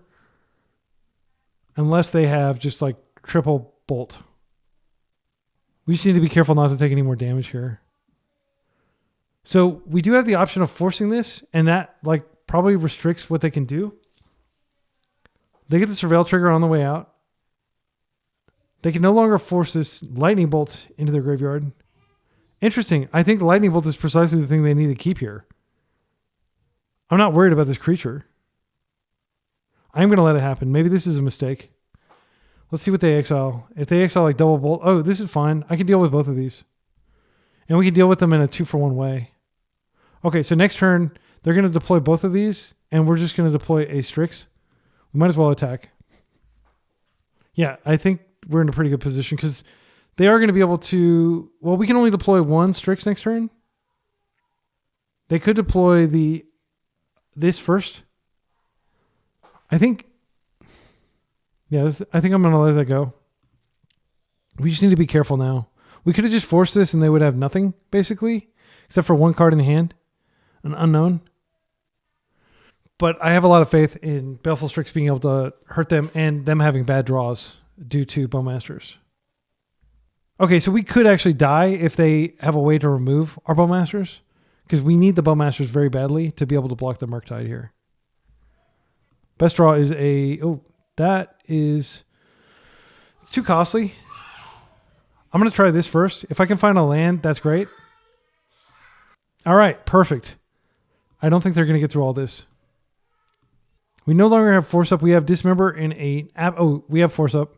And bouncing this to hand is going to be pretty good. So we're going to chill. We'll see whether they flip. They didn't flip. Okay. So they can't really attack. They're 14 life. We now have Hardcast Force Up. I think I just want to go dig for another Snapcaster Mage. Well, we don't have anything to... Yeah, I'm going to dig for 2-for-1s like Baleful Strix, things like that. These are easily shuffleable. 3 lands. Okay. I will play the land out because that means we have Hardcast Force Up. We have the ability to Dismember. If we Dismember this, it doesn't really matter. We need to get rid of both of these. If we find a Snapcaster, we can get rid of both of those. We can potentially bounce a flipped Delver back to hand rather than trade with it and keep our Strixen up. Wasteland. Okay. So we do have the option of like in-step bouncing the Murktide. And we definitely have the ability to just dismember this Questing Druid, which is what I think we should do. They won't be able to get it big enough to survive, I don't think. I could be wrong. They would have to cantrip a bunch. Okay, we got it. They took out our land, which is not a big deal. I'm not going to risk playing into a Daze here. Murderous Cut is great. So we can just Murderous Cut and we can start attacking. I think I'm going to do that. I shouldn't have gotten rid of the Dismember just in case I need it, but this game feels very much in the bag. So I'm going to attack like this. I'll just attack very conservatively with double Baleful Strix up. Again, the way we lose is they burn us out. Okay, and they scoop. Playing conservative against over. That's the name of the game. They can burn you out. And they will likely maybe bring in Price of Progress that we need to worry about. So post board, we're definitely taking out these Thoughtseize. I keep the Nile Spell Bombs in. Force is a bad card. Hydroblast is great. 1, 2, 3. And I think we should take out 1 Force. Everything else looks fine. Dismember is not pleasant to cast. It is a removal spell. Maybe we take it out and we... Engineered Explosives can potentially kill more than one creature, but it seems super slow. I think we just run it like this. The reason Force is bad is you're going down a card, but sometimes it is necessary. Sometimes you really have to stop some catastrophic Murktide type spell. I think we keep this. Gosh, I don't want to keep this. I don't think we keep this. This doesn't have a path to basics. Force is not a good card, as we established. Grafdigger, this has the same problem as the other hand. Gosh. I don't want to go lower. I'm going to keep, and I'm going to be optimistic, and I'm going to put Pierce on the bottom. That'll be a decent late game draw. We've got blue source into Brainstorm. Hopefully they're looking for land here. They started with their worst land. If they shuffle this, I am probably going to just waste them. You're never supposed to waste over, but like, what choice do we have? They didn't shuffle, so I'm going to assume they found land. All right, that's great. This is precisely what we need. I'm going to play this out, and then we have the ability to get an island and Hydroblast, Seek the Beast, or DRC. Delver, can't do anything about it. So here's the option. We could go ahead and get a Surveil land, and we could just get card quality and assume that they're going to be wasting us a bunch. Or we could ensure that they can't waste us. Now, they did mulligan. They have already played 2 of their lands. I think it's likely that they're going to waste us. I'm going to get the Surveil. I'm going to be bold. I'm looking for an additional land is really what I'm looking for. Kaito is not good enough here. He will eventually be good, but he's just too slow right now. Okay, Misty is great. So I think we play slowly and we just don't let ourselves get blown out. I do have the option of going and getting basics if they start wasting a lot. I can also Brainstorm if necessary. Okay, they set their ponder up to where they'd be able to do that. They knew what they were drawing. They do have a wasteland. I am going to go ahead and just Brainstorm here for value. I think it's unlikely that they're playing Bowmasters. I have seen lists that are doing that. I mean, this is unfortunate, but we probably want to keep one of these. I think we need to keep all the... I think Wasteland is the least impactful card here. Yeah, I'm going to do that. I'm just not going to use it for anything. I know that it's... Maybe we draw it. Okay, Ponder's fine. Yeah, I'm not sure that I'm happy with my play here. I do think it'd be foolhardy to not get the basic island here. Okay, Mishra's Bobble. Okay, they're not bobbling us, which is a mistake. Frankly, we have Bowmasters in our deck. They should be bobbling us. I think I am going to go ahead and get a basic island in my upkeep. I don't want to... I have Ponder to find subsequent lands. I just don't think Wasteland is good here. They are down, but like they've already got a threat on board. I just don't think Wasteland is something we want to draw here if we can avoid it. They're bobbling now. Okay. So if we can find Bowmaster, it might be worth trying for it. But yeah, there's the Bowmaster.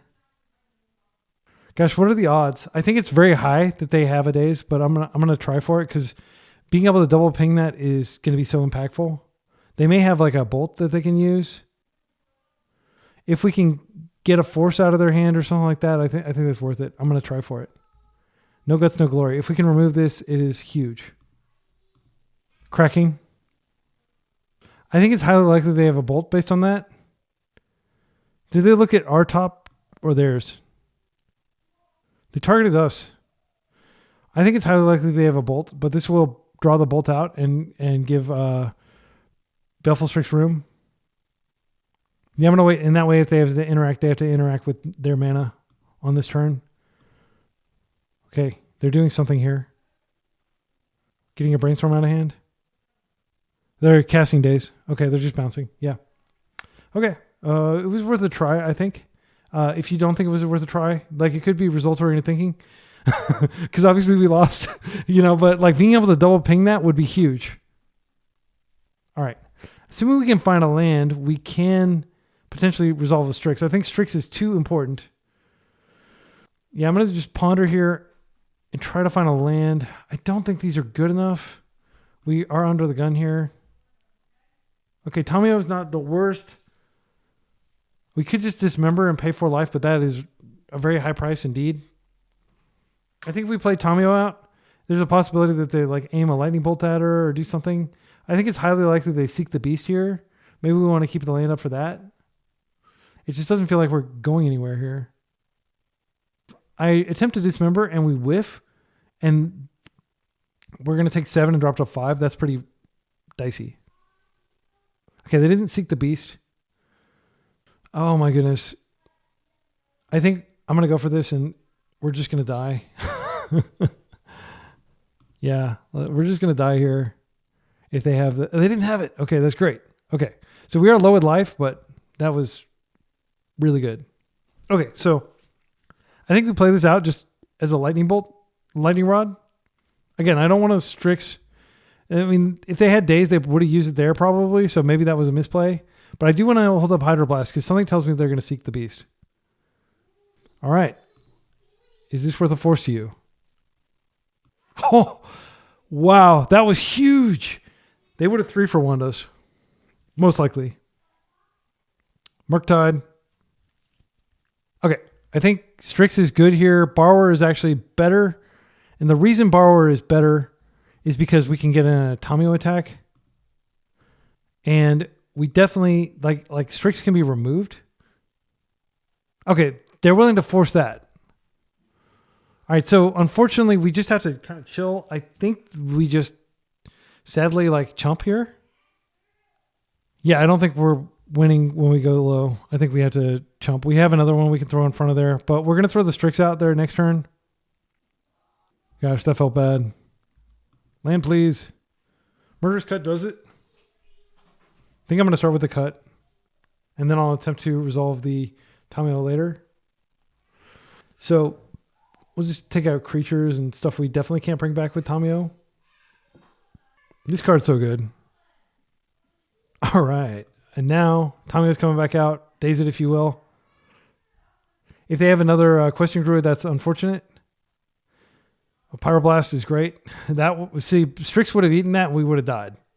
We needed to remove the Murktide. Brainstorm. Can't punish that. We just have not been lucky with lands. I did put some lands back. We haven't been lucky with lands, but I also actively undermined that by putting back the 2 Wastelands.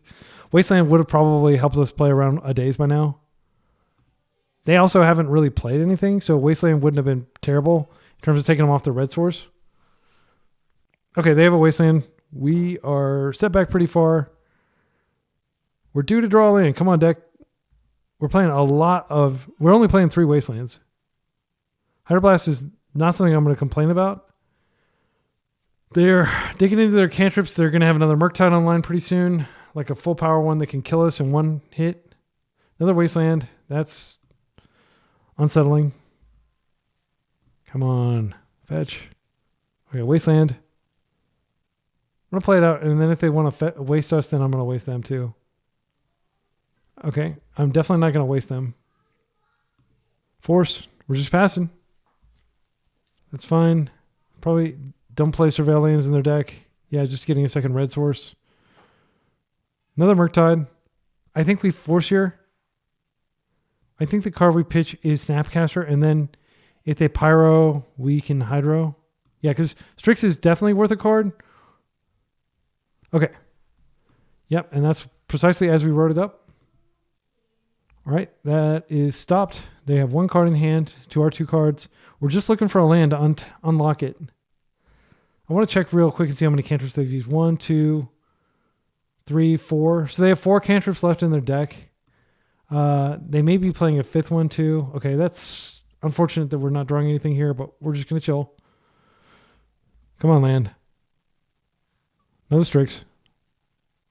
It is improbable that we see this many lands without seeing, because we're 23 cards into our 19 land deck. We've seen 1, 2, 3, 4, 5. And we've technically seen more than that if you count the Wastelands. I'm going to Brainstorm. I'm not going to wait around. Okay. This is ridiculous. We're just getting completely mana screwed here.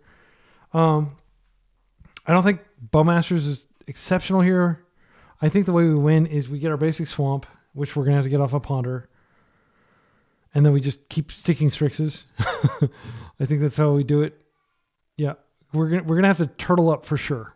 I don't feel like we have the initiative at all in this game. This is gonna be. Oh. I mean, it sucks, but I think we actually counter this. Because we're like, it's guaranteed to hit us at least once. Yeah, I'm going to counter it. Sadly, I'm going to pitch one of our Strix.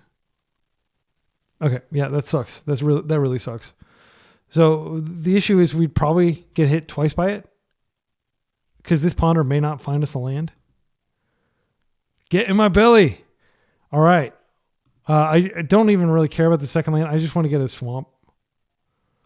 Yeah, and in the face of Wasteland, we can't even get a value ponder here. We just have to chill.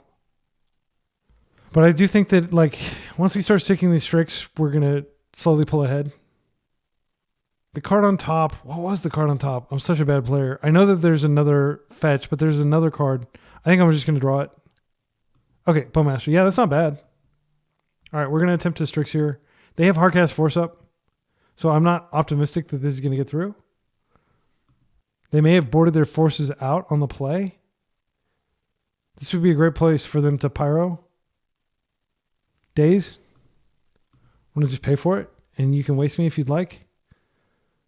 Okay, it looks like they're double dazing this, which is fine. We're getting interaction out of their hand. They have the Wasteland on the table, so we do need to worry about eventually like getting dazed. Price of Progress. Okay, you must have a lightning bolt.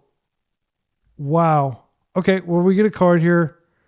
Unless they just bolt us. Yep. Good game. Well played. Yeah, I didn't anticipate them having Price of Progress because I wouldn't even bring it in this matchup. I think it's really just a card that you should bring in against Eldrazi. I don't think we make any changes here. Yeah, all this feels fine. Just need to draw lands. Dismember was good there. It probably saved our butts.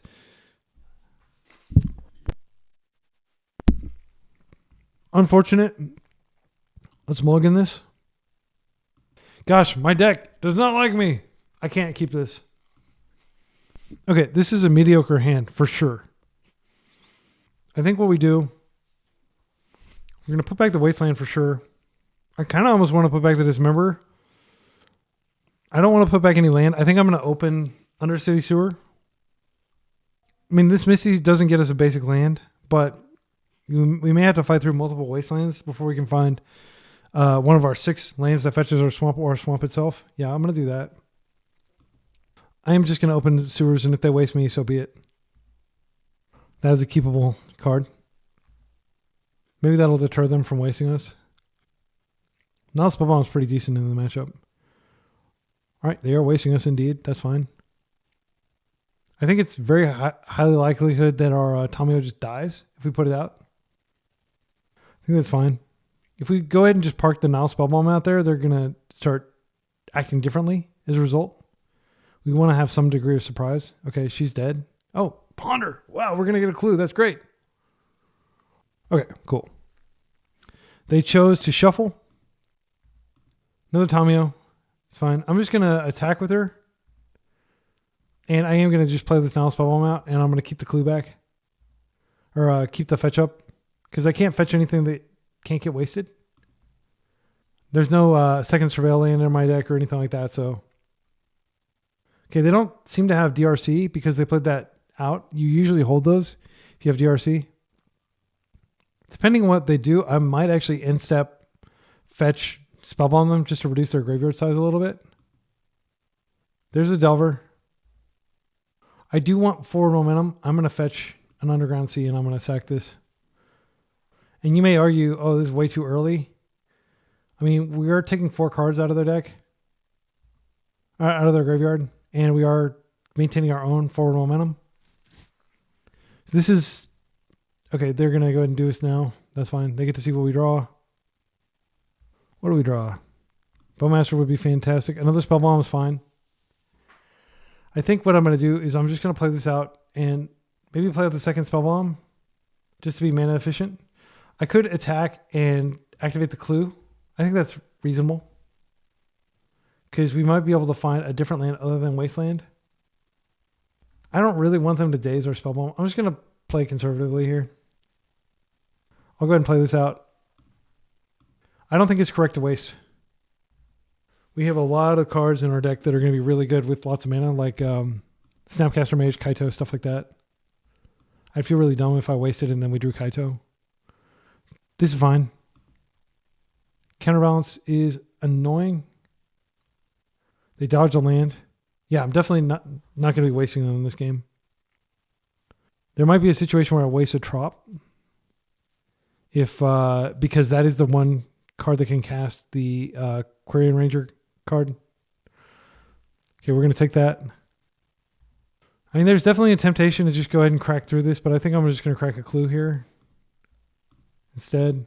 Yeah, I mean, with clues out, there's not really a practical reason to use that yet.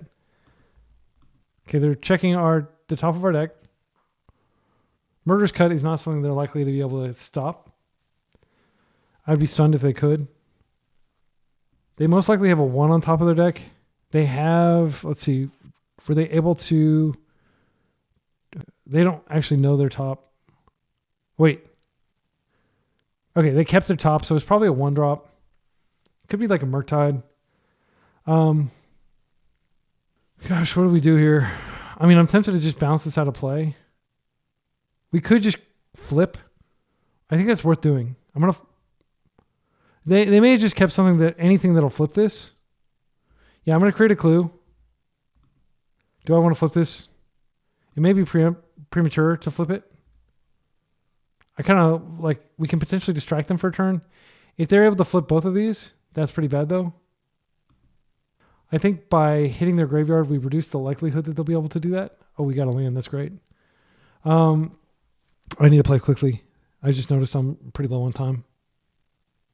Swamp. I'm just going to go ahead and do this now. So I can flip her. We have Murderous Cut up. Draw trigger. We have plenty of lands now. A plus. We've got Murderous Cut up. I think I wait and see what they do. I'm going to set a stop in the draw step. Preordain entered. Okay, so we know that we can just cut here. And I think we do. See if they daze. But we know they're not going to be able to counterbalance it. They are dazing. Okay. Yeah, so they get it. It's going to F6 through their turn. I can't interact. This card has been really good against me lately. Usually it's hit and miss, but my deck does have a lot of 1 and 2 drops. So she's going to take 2 most likely this turn unless they can get her Delirious, which they just put as sorcery. They've got 3 types. They just need a land and they can get her Delirious.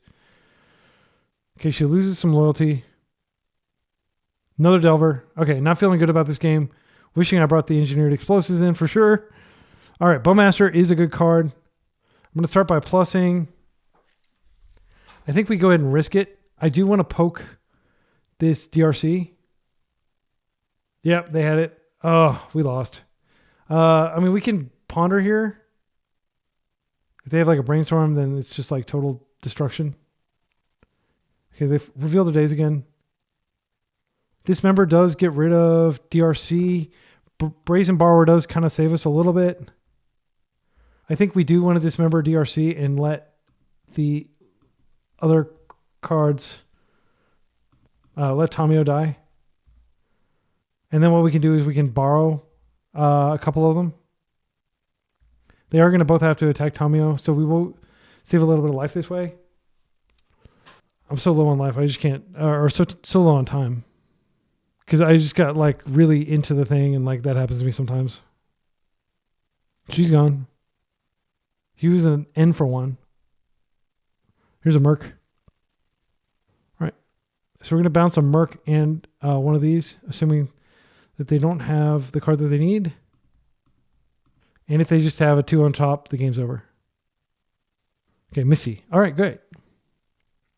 And I'm going to very quickly, while we have this window, also borrow one of these out. Then I'm just going to F6. And we're going to take 3. And we can potentially bring these borrowers in next turn as chump blockers. They're forcing. Okay. Can't do anything about that. Taking 6. Drop into 7. They are pretty close to just hard casting Let's go and see if we can get this through. Okay, Scalding Tarn. We got lucky. These are not good enough. Let's any order shuffle. We're looking for Strix. Okay, I'm going to go ahead and just play this out. Blue. Fetch. We get another blue. Okay, they're fetching 2. I'm just playing super sloppy because, like, I don't have a lot of clock. Let's play this out too. And then we're just going to play blue. We're going to cast this. They fetch, so they could have a 3 on top. Flooded Strand, we're getting super lucky. We don't deserve to be this lucky. Seek the Beast. Yeah, this is game here. Not sure what they exiled. Brainstorm and a Strand. That Brainstorm basically means we're never going to be able to do anything again, really. I am going to go ahead and play out this Tamio just as a potential blocker, and I'll crack the clue next turn since we know that we can... Oh, we don't know that we can resolve it now. This might get countered. Yeah, I'm going to concede. Yeah, that was unfortunate. Like, I just got... I think if I'd taken more time, or taken less time, rather, then we would have had more time to make decisions at the end. And I just saw, like, oh my goodness, I've got 3 minutes on my clock, and I started to panic. So yeah, not doing so hot this league. All right, our opponent is likely on blue-black tempo. We're on the play. This feels pretty good. Spellbomb's pretty good against them. I mean, this is a very mana-heavy hand. We'll just Surveil. I like Spell Pierce for, like, anything, basically. Like a Ponder, any sort of thing we can potentially stop. We have plenty of ways to get our basics after this, so I'm not going to bother getting basic. I'm going to definitely Surveil here. I mean, I'm kind of tempted to just pierce this. Just for mana parity. All right. Hopefully that affects them a little bit. We definitely want to Brainstorm away this force. So that's a great rep. I think we do it now while we don't have to worry about Bowmaster. This is exceptional against them, assuming that they don't have specifically Bowmaster. I don't think we need as many lands. We could put back Spellbomb. It may be relevant. I don't think we put it back because it represents another card. I was thinking maybe we do want Force just specifically for Bowmasters. Yeah, I think I'm going to keep it around. No, I'm going to live dangerously here. We're drawn to Bowmasters ourselves. We can grab a Surveil land and step 2. They're Brainstorming. This means we can definitely resolve at least one Strix without worrying about Bowmaster.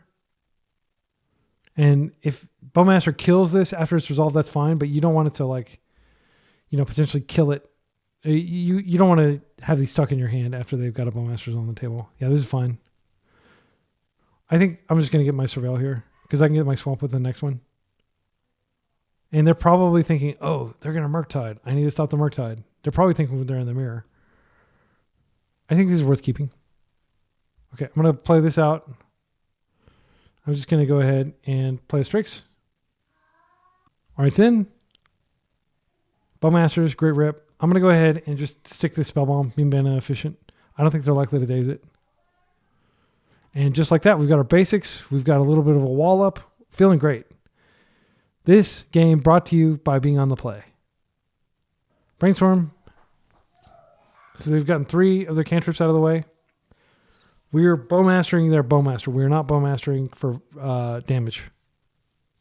We are the control deck. They are the tempo deck. They have to assert the clock. We have some degree of inevitability over them. Okay, now Spellbomb is fine. I'm definitely keen to hit their graveyard now, just to turn off, Murktide. Not that it's like terribly terrifying. Okay, they have their own Spellbomb here. That's fine. Okay, Kaito's great. I think we just go for Kaito. We're hitting them. I'm trying to think if there's anything in their deck that can punish us for just doing the Surveil right now. I don't think there is. I don't really care about either of these cards. Well, the land's fine. Yeah, I want to make a land drop. Thoughtseize, not exceptional against their deck. I'm going to keep this, and I'll just play it. And I think it's fine to go ahead and just get an Underground Sea and nuke their graveyard now before they have the ability to Murk. This also makes, Netherglyphs and things like that a little weaker. And we are also playing around Bowmasters here. All right, another Kaito, not bad. If they get rid of this one, we'll have a backup. They may have to proactively play out cards like Bowmasters, which plays in... Okay, they just concede. Great. That is how you want it to roll. Now, our opponent does not know... I mean, they saw the Baleful Strix, so they know we're a little bit more controlling. They probably wouldn't imagine that we would be playing Snapcaster or stuff like that. Because, again, we have the Brewer's advantage. Nobody's doing that. So, cards that are coming out, Thoughtseize, coming out for sure. Pretty bad in the matchup. Engineered Explosives comes in. I think that's it. We don't really have anything for the mirror because we're kind of naturally favored against the mirror. Not like by a huge margin, but it's probably like a 60-40 matchup. I don't want to be Thoughtseizing at all. I think Harbinger might be better. Just, we might get lucky. Lock them off key colors. I don't know. Doesn't feel great. I guess we do have to bring in Thoughtseize because there's no better option. But EE is good against them for sure because they've got like Nethergoyfs. We can potentially blow up their... I mean, it's just another removal spell. It's not exceptional. This might be a weakness of the sideboard is that I didn't think about what to, bring in for the pseudo mirror. They're beginning with 7. I'm inclined to keep 7 here. We just go get Island. We have lots of stuff. Again, as long as they're not killing us very quickly, we're favored. Okay. I don't think they're likely playing Stifle, so I am just going to go for this Ponder here. Oh, that's a great rip. I'm still going to go for the Ponder. Okay, no Stifle. That's good. We're just trying to get in underneath their Bowmasters. I mean, these cards are not exceptional. We have another land. It's not a big deal. They do play Daze, so it might be good to have it. Dismember is pretty meh. I think we can do better. I'm looking for Bowmasters. Okay, another land. I'm not going to complain about that. I feel like as long as we stop Bowmasters, we'll be fine. I imagine they do have 4 Bowmasters in their deck. They got a suboptimal Brainstorm there, just trying to do anything to keep forward momentum, I guess. Or they're worried about our own Bowmasters and just trying to mitigate Bowmaster risk. It's fine. Okay, that's a Bowmaster. I think we can just play out the Now Spellbomb to essentially fog this for a turn. We did tap ourselves off Spell Pierce. Hopefully that's not consequential. But I am going to be inclined to use this sooner rather than later. If they try to Bowmaster this, that's great for us. Because we actively want them to Bowmaster us here. Okay, so we're going to take 0, most likely. They might have Kaito here, which would be a bummer. Okay, just a Brainstorm, that's fine. They're just brainstorming to give it power. All right. So we're taking 1. Not the end of the world. Another cantrip. So they've got sorcery in there now too. So this not only feeds Nethergoyf, but it feeds potential future Merc, and it gives them lots of card selection. So they've looked at a lot of cards. Okay, here's a second Nethergoyf. I do think we want to start sticking Strix here. Borrower doesn't really do a lot here. Yeah, I think I'm just going to go ahead and drop a Strix while we know that they're unlikely to disrupt with Bowmaster. They may Bowmaster later. One thing that we do have to worry about is their deck probably plays Barrowgoyf. Okay, that's a good rip. We just need a removal spell now. I'll basically pierce anything they put on the stack that I think is good. There's the Bowmaster. We knew that was a risk. We're just going to Bowmaster their Bowmaster. Yeah, I could have definitely Brainstormed there just to mitigate the risk of them having several Bowmasters. I feel pretty confident we're going to be able to ram our Bowmaster through though since we have the Spell Pierce. I'm going to Surveil in step. We're taking 6 here. That is a significant chunk. Dropping to 11. We're almost dead on board actually. Nethergoyf is a really powerful card. Murderous Cut. I like that optionality. Let's keep it. Okay, and we have the ability to snap it back as well, which is nice.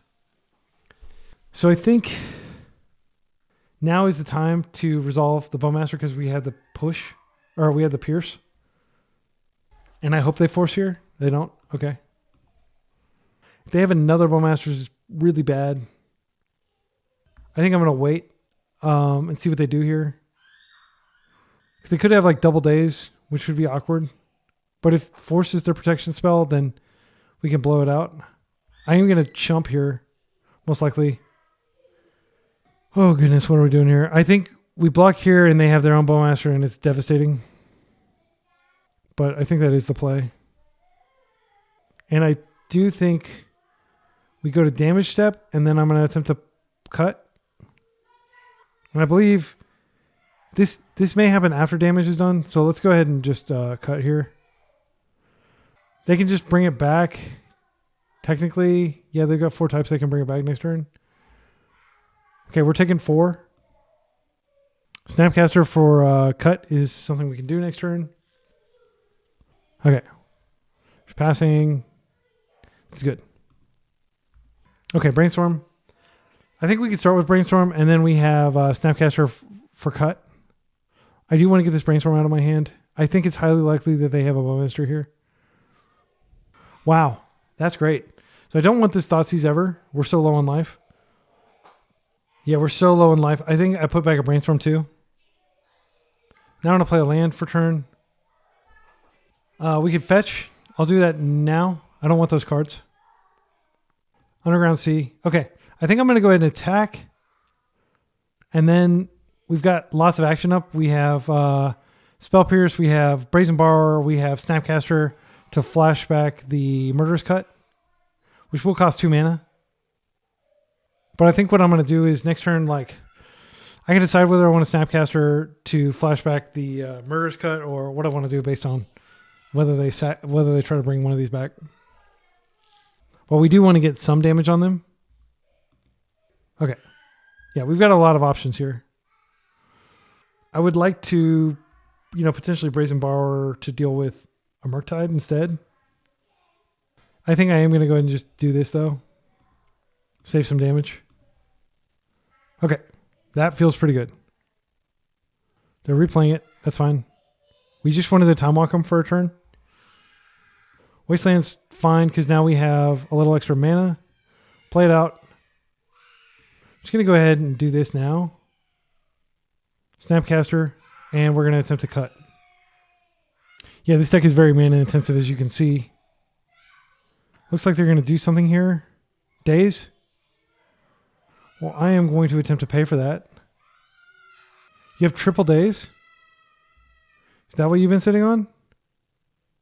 Well, I'm going to pay for that too. All right. You have another Daze for me? Yeah, triple Daze to protect the Nethergoyf. That is a deal, I guess. And so their hand is really bad. And unfortunately, I'm probably going to have to block with Snapcaster here. Spell Pierce will be great the following turn. Just having to delve that extra card, or having to pay the extra mana instead of being able to delve was a big deal. Oh no. Yeah, this is bad. This is very bad. Yeah, okay, so we're blocking here, and then we're having a Bowmaster there, Bowmaster, then Brainstorm and try to find some action to remove the Nethergoyf. Their hand is 2 lands and 1 unknown. And they can keep bringing back these Nethergoyfs, so this is not going to go away. We need to get rid of this, and then we need to rip a Baleful Strix. Okay, I'm going to start with this. Got to get rid of that. So we could flip Tamio. I don't think that's the path forward. It's just going to die pretty quickly in the face of Nethergoyf. Nethergoyf would be distracted for a turn cycle, but I don't think that that's good enough. I'm going to go ahead and Brainstorm now first, and then I can deploy Tamio as a potential value engine later. Okay, double Bowmasters is pretty good. So I think what I'm going to do, I don't think they likely have another interaction spell. I think I'm going to put one of these on top, and then I do like having Spell Pierce up, but I don't think it really matters here. I'd actually be really surprised if it's useful. Oh, they just concede. Okay, cool. So I'm not sure what they had in their hand, but they decided to concede the match. So we got a 2-3. Again, not spectacular. I do think the deck is good. I think my play against the Delver matchup was questionable. I think I made some mediocre decisions. And also I ran out of time basically, and then time pressure was causing me to die. Thoughtseize is pretty good. The Snapcasters were fine. There is kind of like a world. Hear me out. There is a world where we lean. Okay. So this is the list. I'm going to make a copy of it. This is version 3. Open a new copy of this deck. Okay. This is version 3, but Kaito is obviously very powerful. We're not winning games where tempo matters. You could argue that Spell Pierce just doesn't do enough when you have 3 Wastelands, but I would argue that it's probably fine. And if we were to take this deck and make it more like the bug deck that I've been playing, here's what we would do. We'd actually lean into having Snapcaster Mage. Snapcaster Mage was pretty good in all those matchups. So if we take out one of the Thoughtseizes completely and we bring in a Spell Pierce, boom, we're like much more focused on denying them mana, and I feel like this might be better. There are a lot of situations where you'd want a second basic, but at the same time, like a lot of times, I don't think that really comes up a whole lot, that you're like, oh man, I really wish I had another basic. I feel like the number of basics we have right now that we've got 9 fetches, it feels great because we can almost always go fetch our basics when we need to. The double Nile Spell Bombs felt great. They were very relevant against both Blue-Black Tempo and Delver. So what we would do is we would just lean more in the Spell Pierce direction and out of the Thoughtseize direction. If you just accept that you're probably going to lose to Eldrazi and try and don't try to play cards that are like particularly good against it. Like Spell Pierce is almost always going to trade for something in almost every matchup. Eldrazi is really the only matchup where it's like just a completely dead card and it only hits like really like 4 to 8 spells in their deck, depending on how many Dismembers and Chalice of the Voids they're playing. But I like it. And then the whole goal of the deck is to basically just hang back. Being able to play on basics was really nice. It's not something you can do when you're on the 3-color deck. Just for reference, this is the 3-color deck that I've been playing, which plays Icefang Coatl and Witherbloom Command. Witherbloom Command would have been really good there. I'm just not sure that it's like great. So one change I would make is maybe instead of doing double Pierce, I do like having the 3rd Snapcaster, but I think we probably do want a 4th Fatal Push here. And I'm not sold on Dismember in the main deck. It did save us a few times, but the times where it saved us, it might as well have been a Fatal Push. So you could argue that you could take that out, and then you could potentially play like another value creature or something like that. But the problem is we've already kind of run out of value creatures. Snapcaster is by far the best after you've already used Baleful Strix and Bowmaster. So yeah, I'm really not sure. You could also play a card like Shielder's Edict, which is just so bad against Eldrazi. But it does hit Planeswalkers. Yeah, I don't know. I feel like we do have this. So if we do go back up to 3 Spell Pierce, I mean, it is really disruptive against control decks and combo decks. And I feel like we might need that disruption. So I think I'm going to play another league with this deck, and I'm going to play it probably like this with like more of Snapcasters. Snapcasters was really good against both Delver and Blue-Black Tempo once you got your lands under you. Once you got enough lands. That would be an argument for playing like an extra basic is, okay, now we can reliably have enough mana to Snapcaster even when our opponents wasted us a bunch. Yeah, I'm not really sure. We don't technically need as many islands because we are not playing Daze. But at the same time, we are playing Harbinger, and it is nice to have extra fetches to be able to go get.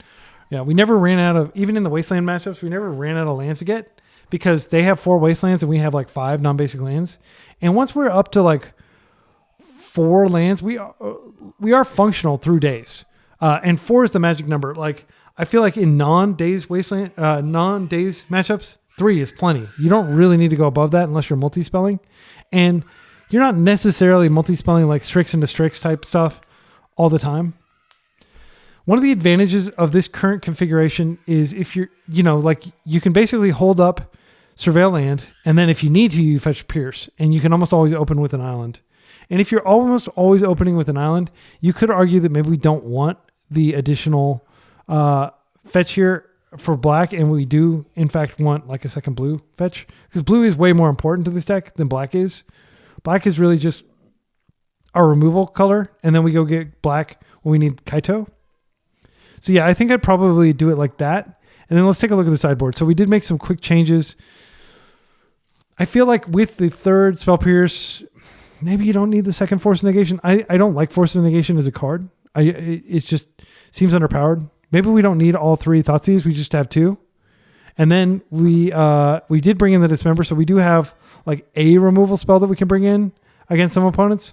I really wish I could play a second Murderous Cut, but you saw in that final game how even though we're not using our graveyard for anything, we can run into situations where it's hard to cast Murderous Cut, and we're not casting it for 1 black mana.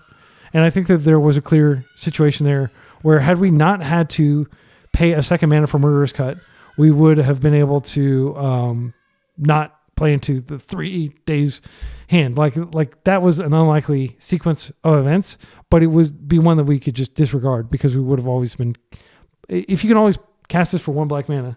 Yeah. But I do think Murderous Cut was definitely an all-star this league. It was cutting all sorts of stuff, Murktide, stuff like that.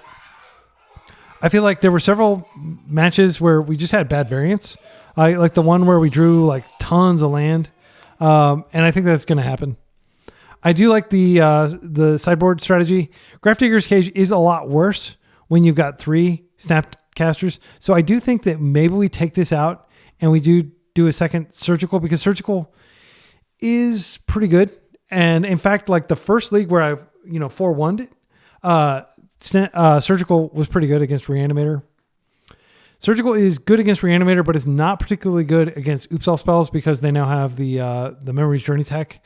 But it is turn 0 interaction, which may tip the scale in your favor to where you can potentially win. But yeah, I don't know. I think Surgical, the fact that you can snap it back for 2 life is great. And I think that we do need enough graveyard interaction to sufficiently respect the top deck in the format, which is blue-black. So one thing, if you listen to the Eternal Glory podcast, which I listen to pretty much every time they publish, I'll like, oh, cool, I'm going to listen to this. I also listen to, by the way, podcast-wise, I think it's called, it's some other Eternal, it's got Kai, Sawatari, and Julian. It's Julian and some other people on there. What is it called? I can't remember. Everyday Eternal, I think.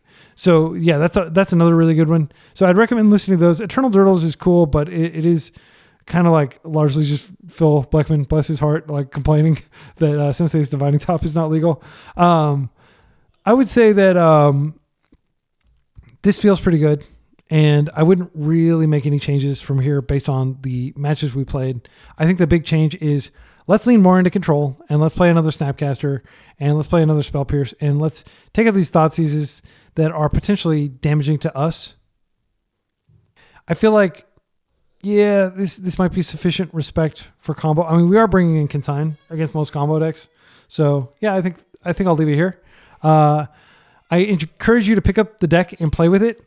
Like, Kaito is really good, but the Eldrazi matchups are going to be rough. And we saw that. Like, it was definitely hard to stop like the nut draw Eldrazi. And that may not even be the nut draw. It may just be Eldrazi always has hands where they have both Glaring Fleshraker and Sowing Micah Spawn, and also have plenty of land and get like Devourer of Destiny so they can do card selection. Maybe Devourer of Destiny, giving them card selection is part of that. Anyway, I had a real fun time. Like, this is about as control-y as you can get in Legacy, in my humble opinion, before you just start just straight up losing to Eldrazi. Like, it becomes like a unbeatable matchup. I think if you're playing Jeskai control, it's basically unwinnable. I think if you're playing Beanstalk, it's a very difficult matchup. I think that this has a little bit of additional reach by virtue of having Kaito and Strix, which is very good against Eldrazi. Yeah, so those are my thoughts. And until next time, be excellent to each other and party on.